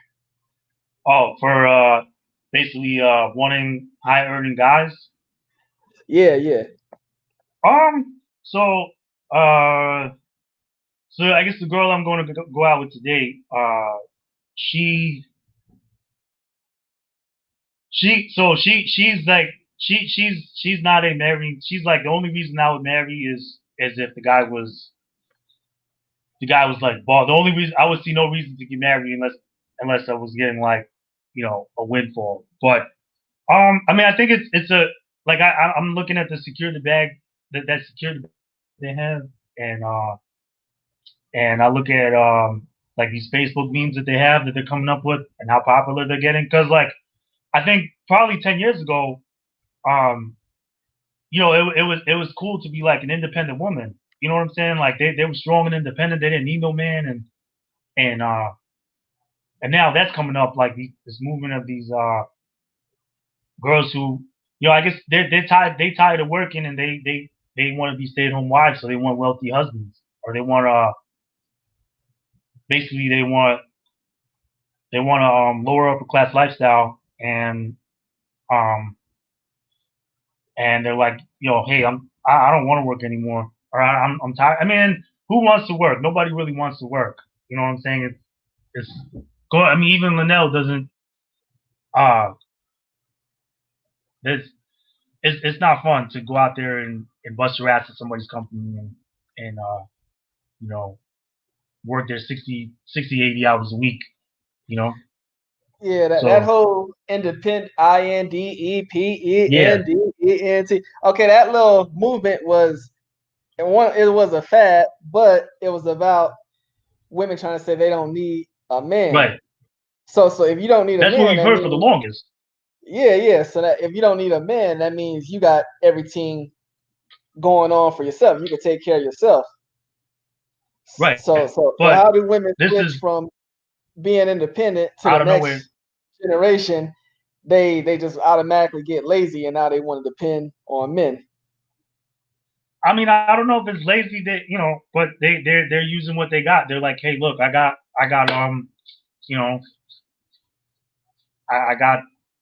I'm gonna use what I got to get what I want. You know what I'm saying? I mean, if you got it like that, I don't want to discourage anybody's hustle, And now let me ask, does a woman like that? Yeah. Oh, I'm sorry, continue. No, go ahead. Now does a woman with that mindset bother you, or is it annoying or disappointing to see that mindset out there from a woman? I mean, well, yeah, it is annoying, but I just like, okay, that's, good luck, go get you a money man,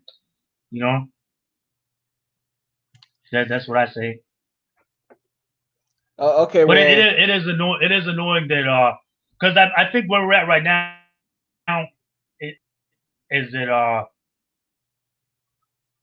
now is that movement is becoming that hashtag secure the bag and all that stuff, and that's catching more traction, I think.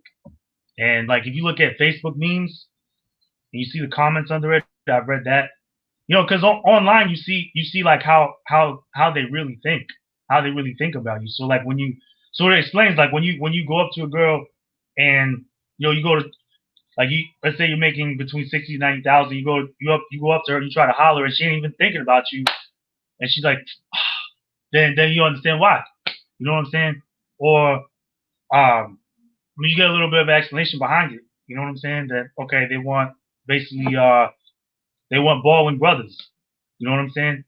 A lot and I mean, like I said, that it's that movement, that segment. You know what I'm saying? People who were, cause like I know, but so the thing is that you have those women, right? But then you have the career women, right? So the career women, like women who are, let's say in HR, they're making 50, 60,000. Well, guess what? They want someone making more than them. They want to marry somebody. They want to marry up. You know what I'm saying? So everybody wants a balling brother. All right. Well, I'm glad that, as you know, people would say, this independent woman, gold digger type mindset woman, if it's out there, I'm glad. Like you said, they post stuff on Facebook, which I don't be on. I don't have, but if they posting stuff on social media, all that, I'm glad, because it's making it easier for me to weed out the ones that I know I don't need to be with. They're not for me, with me for the right reason, and I know I would never be attracted to them. So they're making it easier for me and themselves. And I'm not gonna get into it, but I got no problem with those type of women even being out there. Gold diggers. Look, I ain't gonna say nothing, but I don't even got a problem with prostitution, with women getting money. It don't bother me because I know I will never be a victim to it. A woman out there being a gold digger, trying to, find a baller, trying to hook up with somebody that's a sugar daddy, whatever. I'm glad they out there because they will expose themselves to me, and I know I will never be a victim of it because I do my due diligence, and any knowledge I have regarding this topic, it didn't come from Kevin Samuel. It didn't come from Mr. Alpha Male Dating Coach. Nope, it's from real life experience. All these dudes that run these alpha male, channels trying to teach men how to be men while not in real life. Nah, so I ain't got a problem with none of that. And if you stay focused and just focus on yourself, understand where you're going in life, when you come across a woman and she got those intentions, you will see her. And if you stick to your roots and you put your foot down and stomp down, she will know you're not that type. Yeah, I mean, but who really wants to marry a man making $50,000 a year? Hey, I know men who don't have a job with multiple women right now. There's women out there. I know men. Look. Oh yeah. No, I know that. Men who out there. Look, it's a brother in my hood. I seen this man go on 2 dates just this week. No job. Cadillac that need a fuel pump. And get women taking him out. Yeah. So what happens, like, they deal with those dudes when they're young, right? Like when they're 21, 22. No. This brethren I'm talking about, he is late 30s. He's late 30s. And the women he's dealing with, the same age as him. They're late 30s? Yeah. Late 30s, early 40s. All right, yeah. So, no, because I get hit up by those women a lot too. Like, so the women around usually between 29 and 35.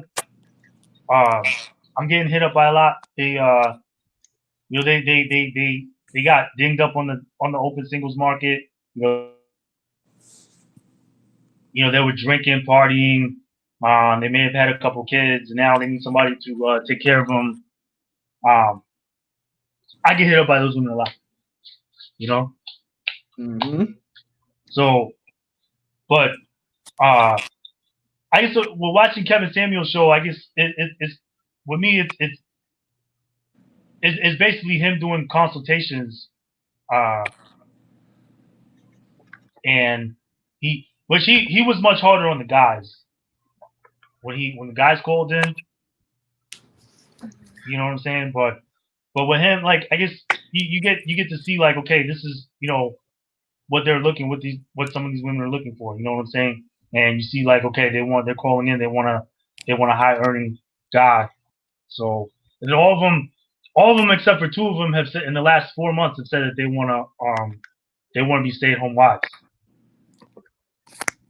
All right, I'll go ahead, Amina.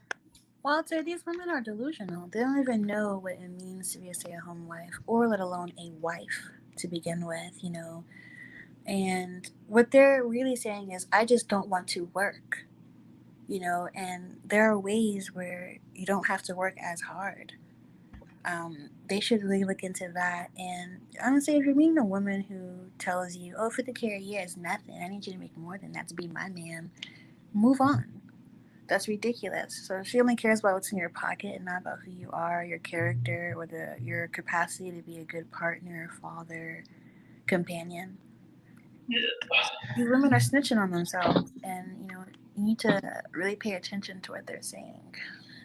And I want to ask you, Walter, do you know why it's women out there like that?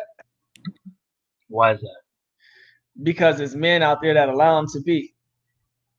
I don't know, because a lot of them are dealing with no, because a lot of them are dealing with like have you ever heard like a lot of them are dealing with so-called dusties. You know that word, dusty? Yeah, but no, okay, Yeah. but I'm saying even if they're dealing with them, if it's a man out there that's going to take them from the projects and move them to Laguna Beach and try to wife them up and stuff like that, they guys allowing aren't it. really doing that. Guys aren't really doing that. You said what woman would date a guy making $50K a year? I would marry him.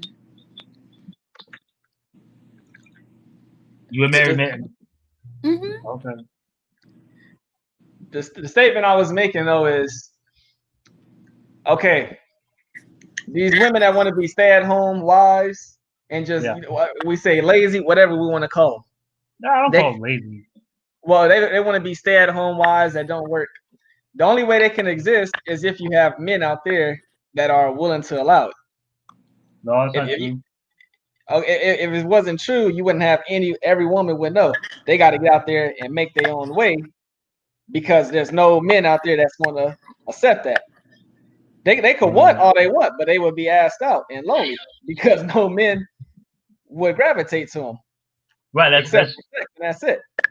Right, so that's another thing too. Is like you're having a lot of women go into their late 30s and 40s lonely because they're holding out for like some balling Tyreek Nasheed brother. You know, they're Tyreek Nasheed. Oh, the scammer. That's basically what is like on the criteria list for like a lot of them, right? So the women that call in because they want someone who's like 6'4", right? Because you've seen the criteria. They want someone like above 6 feet, makes more than 6 figures. I'm 5'10", and I'm a goddamn junior middleweight, and I don't got no problem with getting a woman. So, like I say, if that's the case, I don't see it in my life. I ain't nowhere near no 6 feet. It's women out here that could probably bench press me. I'm only 154. Yeah, no problem with getting a woman. But keep going. Oh, so like, I mean, but basically, and then I mean, like I said, like when I was living in New York, I feel there a lot of complaints from like blue collar brothers feeling slighted. You're having because a lot of them they'd have like teachers, women who were teachers. They were looking over them. They were saying like, "Hey, you're not balling hard enough for me." You know, that's what they were saying, and I'm like, "Damn, all right." Childish behavior. Was that? A very childish mindset to even say that to someone. I don't know if these women need serious help. I guess that's why they call into Kevin's channel and he puts them in their place. All right, so another thing I was saying to support what I was saying, you understand prostitutes couldn't exist without tricks, right? Prostitutes,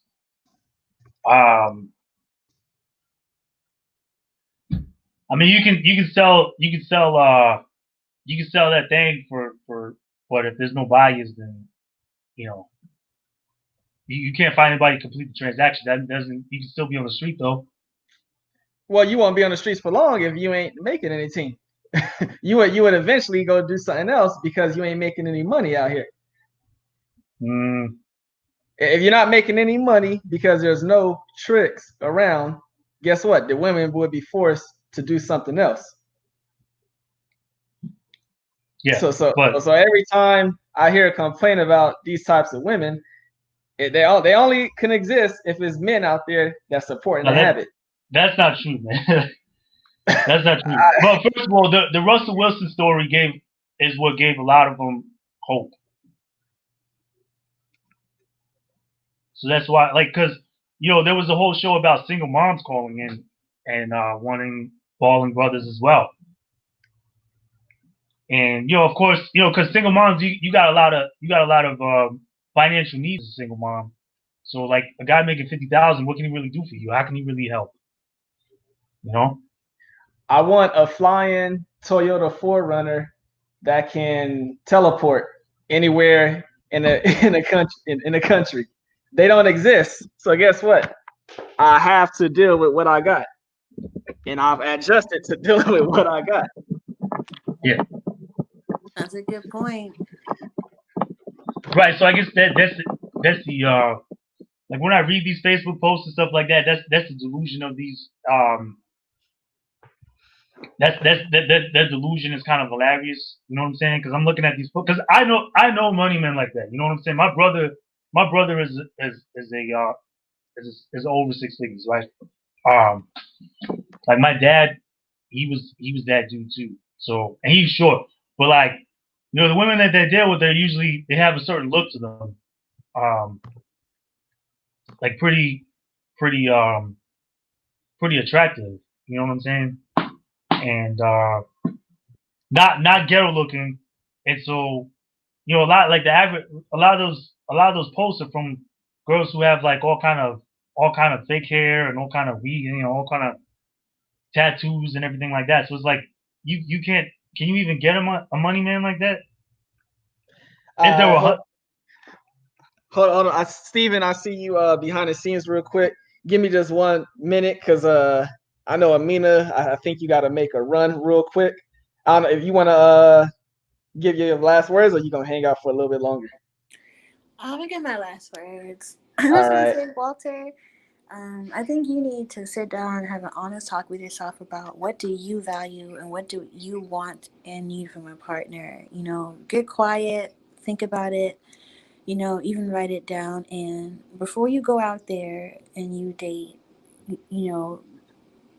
look at that list again and quiz these women, do your homework and see if these women meet any of these brackets. If not, keep it moving. And I think, you'll be fine if you learn how to respect yourself and pour your energy into who you are. You'll get there, and I hope and wish you the best. Oh, thank you. Appreciate that. Of course. Have a good rest of the day. Thank you, Hyphy, for doing this collab with me. It was fun. Hopefully we do it again. Yeah, I'm gonna hit you behind the scenes later too, sometime later on. All right, sounds good. Bye, y'all. All right. So Amina has dipped out. Now my brother, this is Steven, that always be up in the chats. He gonna come on now. Coming from Atlanta. My man's is in the building. Big ups. You on? What's up, family? Walter, I'm listening to you, and this is based on what I'm listening to. The first thing I think you need to do is to purge yourself from social media, because a lot of your thoughts on dating are coming from, I've heard all these terms that you've been throwing out, high value, dusties, all that. This is all rhetoric from social media. Secondly, I think you need to stop dating. I'm assuming if women are hitting you up, you're probably on dating sites. You need to focus on yourself. You need to focus on your finances, how you can get your finances better, and focus on yourself. Because like LJ was saying, you're just watching you, you're not very confident in yourself. Secondly, one other thing I want to mention, when you're talking about divorce, you make it sound like getting a divorce would be an advantage, would be a disadvantage to you because you want to keep your kids on being able to get medical treatments and stuff like that, which I understand. But what you don't realize is that out of all those kids, only one is yours. If you divorce your wife, your child is still your dependent. You have to quit thinking about the other children that your current wife had with other people. That when you get a divorce from her and she finds out, oh, we're no longer going to have medical coverage under the military, it's going to cause her to step up. It's going to cause her to say, I can't do this on my own. I need to reach out to these other fathers so that they can handle their business. There's nothing that you can tell me to make me believe that you staying married to her is an advantage. There's nothing. So you need to quit telling, you're putting that energy out in the atmosphere saying staying married to her is an advantage for us. It's not. I can tell you shaking your head. I can tell you believe that there is an advantage, but there isn't. I said no. No, I said no to the mother fathers. The mother fathers don't have anything. It doesn't matter. It doesn't matter. If you get a divorce from her, your child will still have medical coverage. Yeah. Your child will still have medical coverage because she's still your dependent. Obviously. Yes. Right. Okay. You have to quit. Those other children are not your children. You have to quit thinking that staying married to her just for the sake of them, that is hindering you. That is hindering your progression. How? Because you're taking care of children that are not yours. Those are her children. I said how tangibly. I think he just told you. I don't know if you understood it. Yeah, I mean, I get that. Like the idea, it's the idea, but tangibly, like they all come in my house, or sometimes I like to just take my daughter places, but getting a divorce isn't really going to change. Yes, it will. It will. No, It will. it's No, it will change. It will only change if you keep letting it happen. Just like you letting her to come clean your home. There's no reason if you're separated that you should be allowing her to come to your home. The only time she should be coming to your home is if she's dropping off your daughter to you. Point blank, that's it. You should not be even having, if you're legally separated, you should not be having any contact with her unless it pertains to you and your daughter. She should not be coming to clean your house for a trade-off for you to use her car. No, it wasn't. Okay, no, it wasn't. That's not on this. But it's not just the trade-off. But if you said when they was asked, you said sometimes you use her car, and you would say, well, what does she do for you? And you said, well, she comes to clean my house. She should not be coming to clean your house. It was a separate instance, yeah, but she should never be coming to clean your house. Do you understand? I mean, do you understand that? She should never be coming to clean your house. When she's coming to clean your house, whether you realize or not, she's establishing some common ground. When you make that child support payment, it's a little bit less stinging when you can look back and say, well, she did clean the house. When she cleans your house, she'll say, okay, well, if I need to borrow his car or an extra $20, he might be a little bit more forgiving of loaning it because I cleaned his house. Exactly. She already played mental games on you before. So what makes you think she's not doing it to this point? Exactly.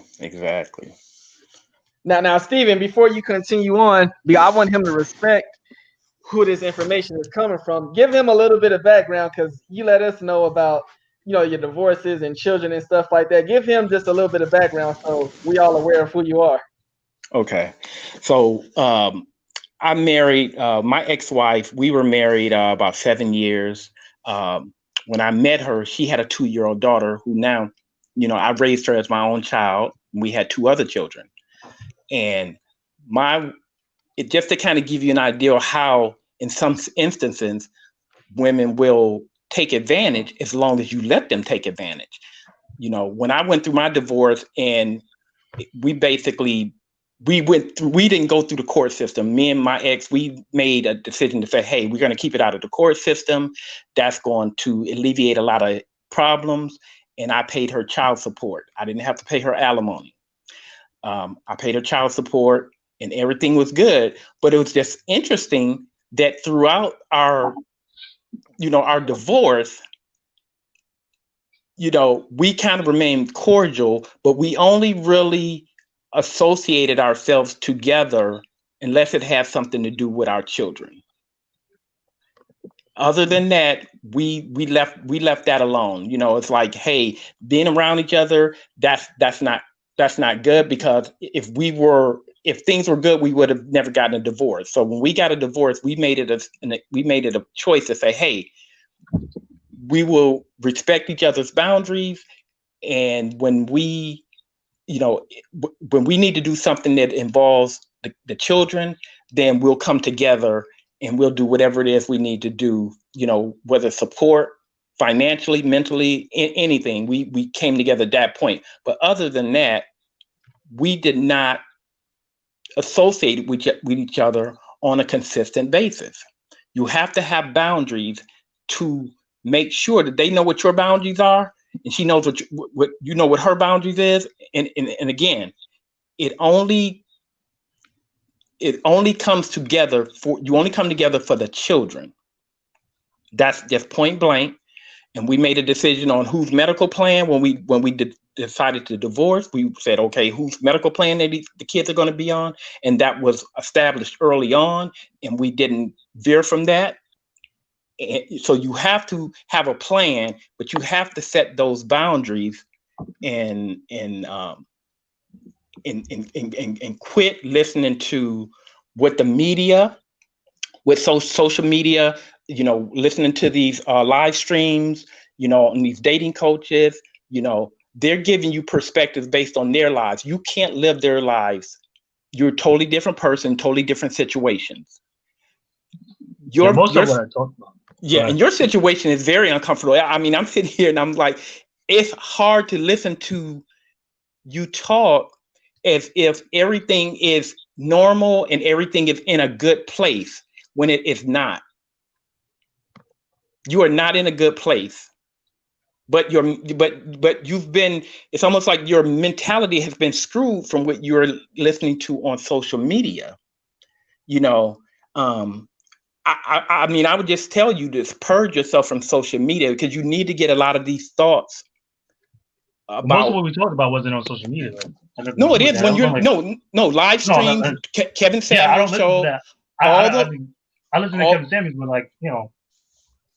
but But even you're using terms like secure the bag. All of those are terms that are out there on social media when it comes to dating advice, and you're letting that screw your thoughts because you're buying into it. But that bleeds into that. That's just a taking the temperature of what's out there. You know what I'm saying? Right, but you need to take your temperature. You need to get your house in order. And it starts with separating yourself. Like you said, it's the reason why you and your current wife are separated. Things didn't work. Yeah. So you need to keep that separation, but you need to set some boundaries for your house. Quit letting her come to your house, whether you have to go get your daughter, if she drops the daughter off, but she needs to drop your daughter off and leave. But you need to talk to somebody. You need to go get back consistently into therapy, but you need to right. But what I'm saying is, just like LJ said earlier, you still sound like the same person that came on the show like when I first came on the show back in June and I saw you for the first time, you are still in that same realm. You're still in that same cloud. What cloud? The cloud where you're confused about your situation and you think that everything is normal. What situation? Your divorce. Mainly your divorce, your separation, excuse me, your separation. You think that it's okay to just stay legally separated versus being legally divorced. Yeah, it's not, it's literally no difference. No, it is a difference. No, it is a difference. If you separate from your current wife, if you divorce your current wife, it will cause her to have to step up and take care of her children, not the ones that she had without you. No, that's not true. Like, I mean, it's not gonna do. It doesn't. There's not any. There's not any tangible benefit. Nothing tangible happens. You know what I'm saying? Like, I'm still gonna have to pay her alimony. Still gonna have to pay child support. I'm still gonna have to. Those other fathers aren't gonna contribute anything. It doesn't matter. You will only be paying her child support and alimony based on your child. No, that's not true. Not true. I mean, and then I only pay like $100 or $200 more based on those other kids. But it doesn't matter. That other $100 or $200 could go to paying off your debt. It does matter. But that's not based. I mean, that doesn't matter about the divorce or separated. That's what I'm saying. Like, they're going to, if the baby mama has other kids, they're going to take off a part. So, like, basically, because alimony in Virginia is 28% of the high earning spouse's pay minus 58% of low earning spouse's pay. So they take out. So then she was a stay at home wife during our marriage. So my alimony is the full 28% of my income, right? So the 28%. But then, so that 28% is considered her income, right? Like $1,400 is considered her income. So now, when they calculate our child support, they use both our incomes. They say, okay, her $1,450 alimony, plus whatever's left over, together is a combined income, right? But then they'll take out some of that money, some of that $450 to support the other kids. Right, but that's my whole point. You shouldn't be supporting the other kids. That's incorrect. That's the law. Like, so they are going, when they calculate child support, they are going to take out some of her money to support the other kids, and it's going to drive your percentage up, and it's going to drive your percentage up. Your pro rata share is going to go up, and then it's going to drive up my pay. Okay. So we've established that being separated and divorced, there is no difference in Virginia. Why would you want to still be linked to her if you have no plans on staying with her?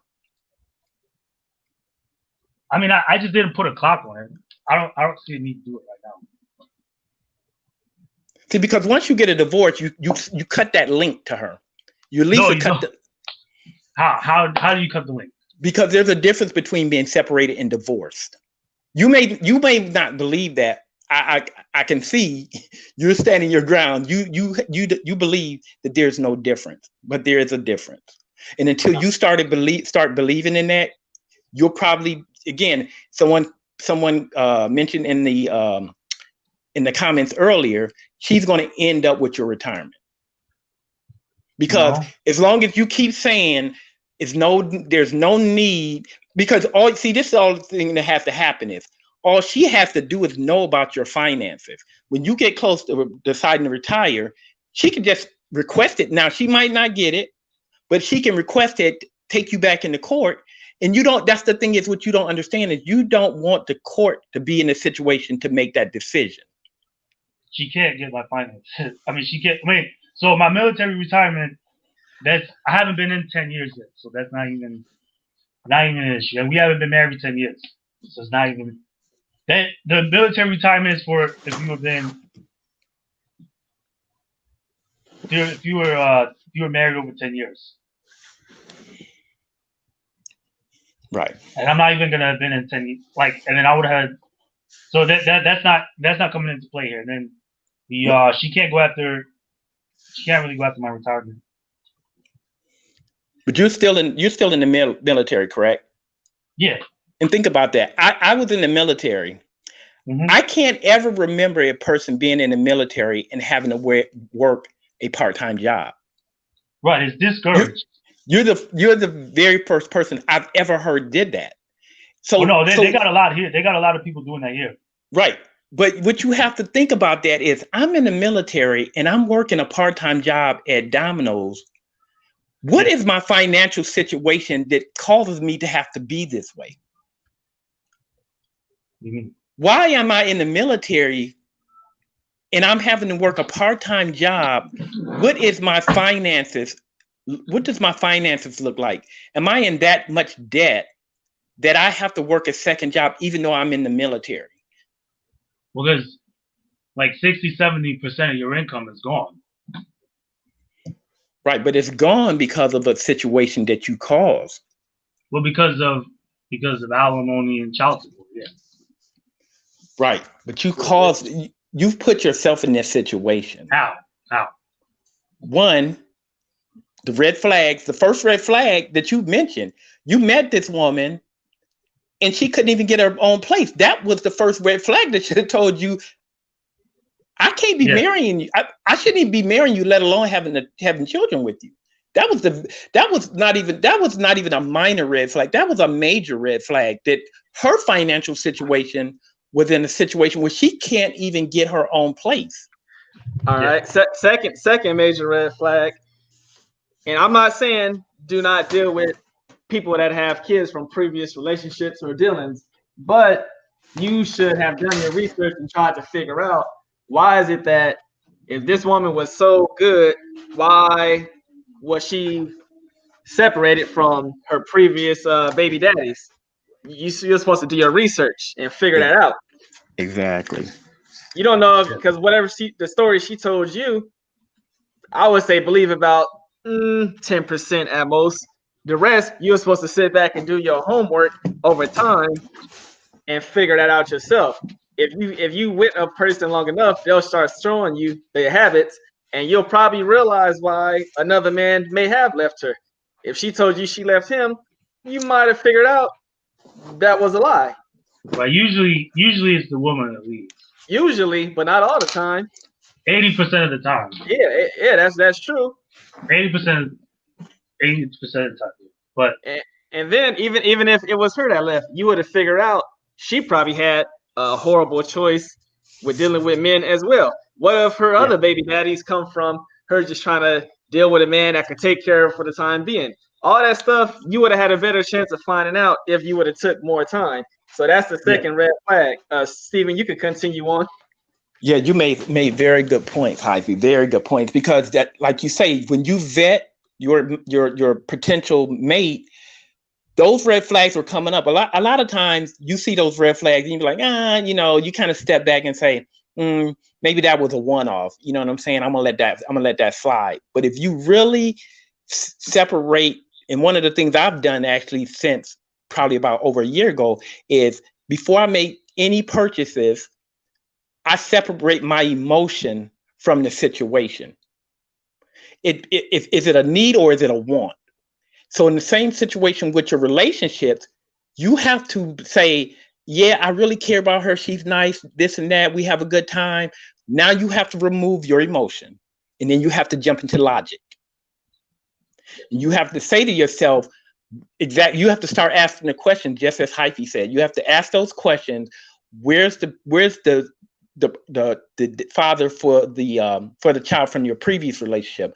Why did that person leave, or why did you leave? You have to start sometimes we don't want to ask those hard questions because we know it might offend that person. Like, I'm not ready to answer. I'm not really ready to answer that question, but you have to answer that question to protect yourself. Yeah, no, I know now. Like that was my first long-term relationship, and stuff is not stuff that you would think about as a single man. No, but you. I didn't think. I mean, yeah. Now I think about that stuff. But you really just need to kind of think about it because, you know, like you said, you know, this channel is all about trying to get ourselves out of debt, get ourselves in a better financial situation. And again, you may not believe it. I know right now you don't believe it.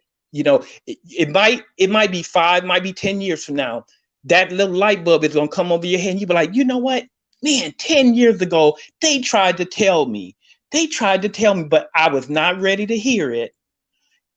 That my financial situation that I'm currently in is based on the relationship I had with my wife. Yeah, it definitely is. Right. But you have to sit back and just look at your life and say, how can I fix it? And again, I know you don't believe this, but there is nothing positive that's going to come out of your future as long as you're linked to this woman. Nothing. There's nothing positive that's going to come out. Because just as you say, go ahead, Heisey. Meaning, there's really, like you said, there's really nothing positive coming from her. Every dealing you have with her, she has more to gain out of the situation than you do, if you have anything at all to gain. Mm-hmm. Every dealing with this woman it benefits her. You're a stepping stone, and I mean, damn. And Steven, you've been divorced once or twice? I've been divorced twice. And the second time, it's funny because the second time I know now, and I knew this was actually probably about 10 years ago. I saw the red flags and ignored them. But after we had been married, about 8 months. I left her and I got a divorce. And I was divorced. When I left her, it was actually like the week before Thanksgiving. I still remember this because, matter of fact, this woman's birthday usually always falls on Thanksgiving. They're always right day or two apart. And I remember I left her because I realized this was a mistake. This was a mistake that I made.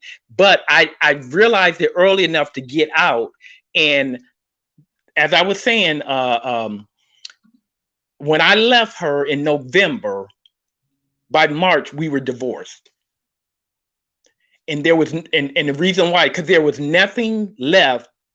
There was no reason for me to still be connected to her. There was nothing positive about being connected to her. So she wanted to get back together, but I knew it wouldn't work. And I pissed her off and I did this intentionally. I pissed her off to the point where she went and paid for the divorce herself. Because she kept wanting to make it work, even though we went through therapy. She kept wanting, but when and it's funny because I even let her choose the therapist. She chose her own therapist because I didn't want her to say, "Oh no, you chose your own therapist." She was biased towards you. I let her choose a therapist from her church, and her therapist kept telling her that she needed to make changes. And I told her our marriage could never work if she was not willing to make changes. And even though her own therapist told her that, she still wanted to stay married. And I said, nope. And every time she wanted to see me, I cut her off. Every time she tried to call me, I wouldn't take her call. I pissed her off to the point where she went and filed. She said, I want to get a divorce. I said, well, I've been waiting on you to say that all along. We've been needing to do this a long time ago. But she was so pissed at me that she went and paid for the divorce. So it can be done. You just have to want to do it. Now, Steven, let me ask you. Mm-hmm. Can that woman pay you $1,000 a month to stay married to her? Y'all don't have to do anything. This woman right here. I wouldn't. She couldn't pay my look. I might let her pay my mortgage off.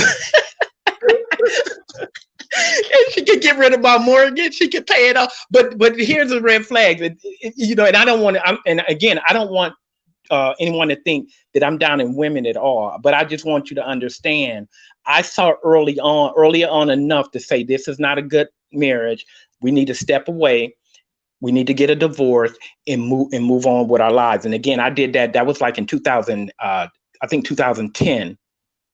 And I've never had any type of connection to this woman. There's not enough money in the world for me to continue to stay married to that woman. See, right there. That Peace of mind. It's no tax savings. There's no health insurance plan. There's nothing that would allow that man. She could pay him $2,000, $3,000 a month, and he still would ditch her. Man, peace of mind is just peace of mind is just like, I know what LJ said when he left his job, just the peace of mind that he had. That's what it was. That's what that peace of mind, man. You cannot get that peace of mind. There's no amount of money to pay for peace of mind. But that's that's just I just wanted to jump on for I appreciate Hyphy for you letting me come on and just kind of speak to my man and just kind of hopefully these things that everybody has been saying to him will kind of sink in and just let him know, look, we care about him. He's a part of the family. You know what I'm saying? We want to do anything we can that can get him on the straight and narrow. And it's going to take, he's going to have to find something to change his mindset. But I think the first start he needs to do is to stay in therapy. He probably, to be honest with you, if he's been in therapy for a while and he's going every 2 weeks, he probably needs to change therapists, and he needs to definitely stay off of social media. Okay, and Stephen, before you go, because you had you had children of your own, but like you said, she also had children before you came into the relationship, correct? Yeah, my oldest daughter, who's now like 31, she was 2 when we met, and then we ended up having two other children together. So you still got a good relationship with the children that aren't yours biologically, yeah? Yeah. My daughter, my youngest daughter, lives with me. Okay. Yep. And then my oldest daughter, and now I have 2 from my old, and it's funny because I have 2 grandchildren from my oldest daughter, who's actually not my biological daughter, but I've raised her as my daughter. I've never called her my stepdaughter. She knows me as her dad. That's just, it's always been like that. You know what I'm saying? I've never, even when I first, when me and my ex-wife, when we got married and I introduced her to my family, all my family and friends and stuff, I've never called my daughter my stepdaughter, even though she's not my biological daughter. I've always treated her as my daughter. See, so you could legally separate and still, if the relationship is still meant to happen, I mean, the relationship with the children, it could still happen. You could still have a relationship if you love those kids without being married. Yeah. Of course. Yeah. You could still have a relationship as long as everybody knows their boundaries and knows their place and have mutual respect for each other. My ex, she's never come out of pocket at me about a situation. We don't always agree on everything, but when it comes to the kids, when we're trying to make a decision, and my kids are grown. Like my youngest daughter's 23, so she's already a grown woman. But if there's something that they need, we always come together to say we're going to whatever they need, we're going to support them because they're our children, regardless of how old they ever get. They're still our children. There you go. So yeah, it was spoken by the man who had 2 divorces. Stephen is, I'm around your age, Walter. I'm a year younger than you. Stephen is older than us, way more experience. That man didn't experience everything you going through by way more, a lot longer. So just take his advice seriously because that man has been through it. Yo, yeah. I went through some fires, man, and had to put them out. So Stephen, you want to just any like recommendations for Walter, like any other thing where we probably didn't touch on. I'm just trying to think. I like I said, I think Walter just needs to just start off and just kind of, he has to go in the mirror, look at himself and be honest. Am I in a situation currently that I want to be? Am I happy with my life in this current situation? And if I'm not, what are those things that are excluding the happiness from my life? Where I have peace of mind, where I can enjoy life, I can be try to get myself financially stable. What do I need to do? And he needs to write it down, because sometimes, like LJ even says, sometimes you have to put it on paper. Put it on paper so you can refer to it every single day and say, am I, it's just like taking down debt, like when you got credit card debt, and how they say use the snowball effect, go from the lowest to the highest, because you have to do that lowest one first, because that's going to be the easiest one to pay off. And you have to see wins. You have to say, okay, I got that lowest one off. Okay, now you got that extra encouragement to get the next one. You have to do the same thing for your life. What are your goals and your aspirations, right? Put them on paper. How can my life become better for myself and my daughter? What do I need to do? You need to put those things on paper and start eliminating, to what you think that's minor things, whether it's go and get your air conditioning fixed so that when you go to pick up your daughter and take her somewhere, y'all not riding down the street in the hot Virginia sun, burning up. You said it's been 2 years since you haven't had AC, but that's probably very uncomfortable for your daughter. So you need to say, okay, let me go get that one first, because that's probably the least expensive thing that I need to fix in my life. And then you get that one. Now you happy, you're riding around with AC.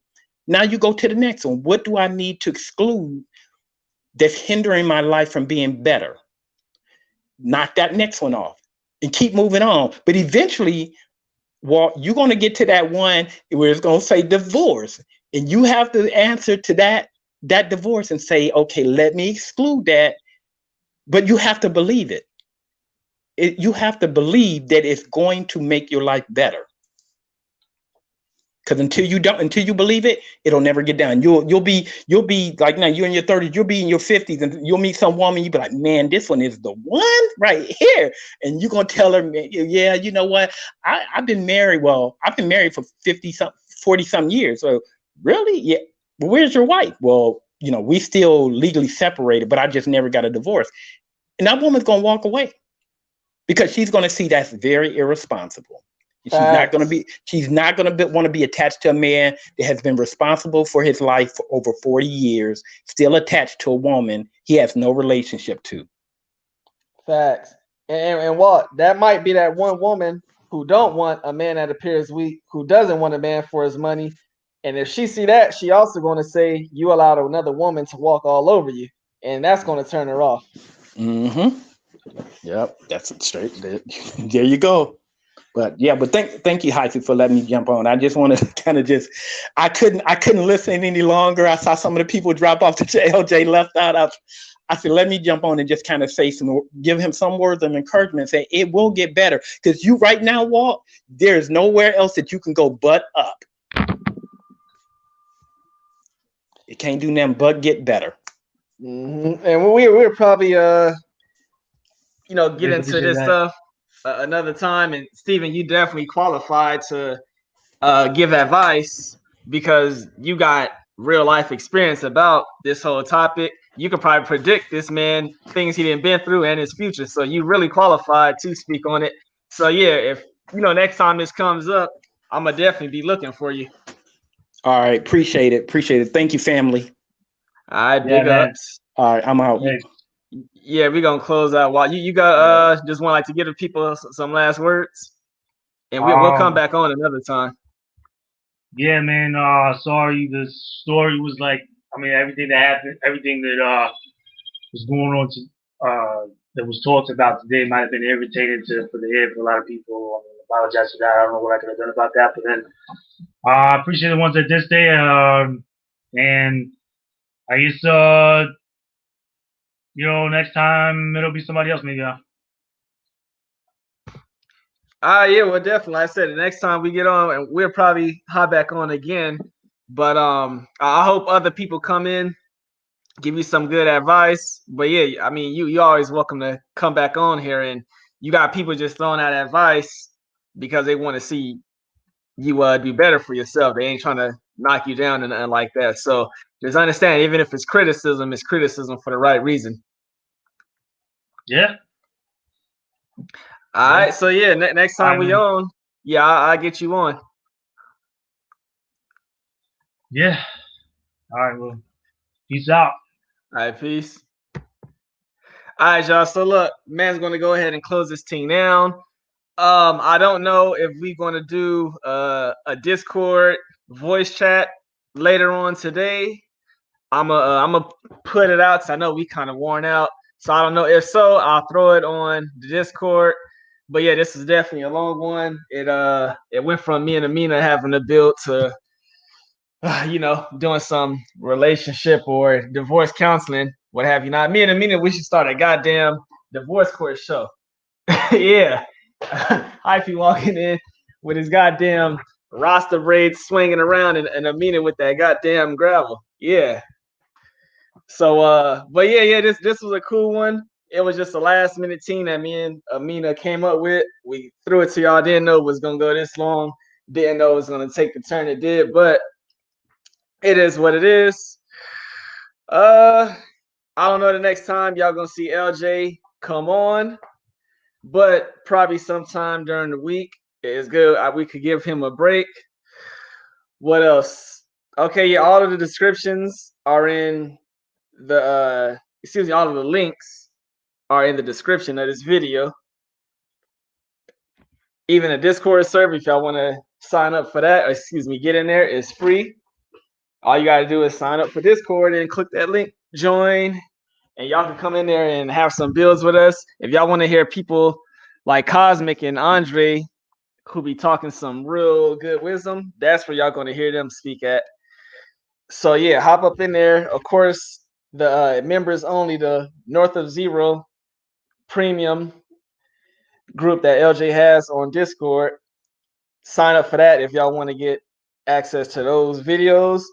If y'all have to email LJ about anything, his email is right there also, the SavingsMinusDebt@gmail.com.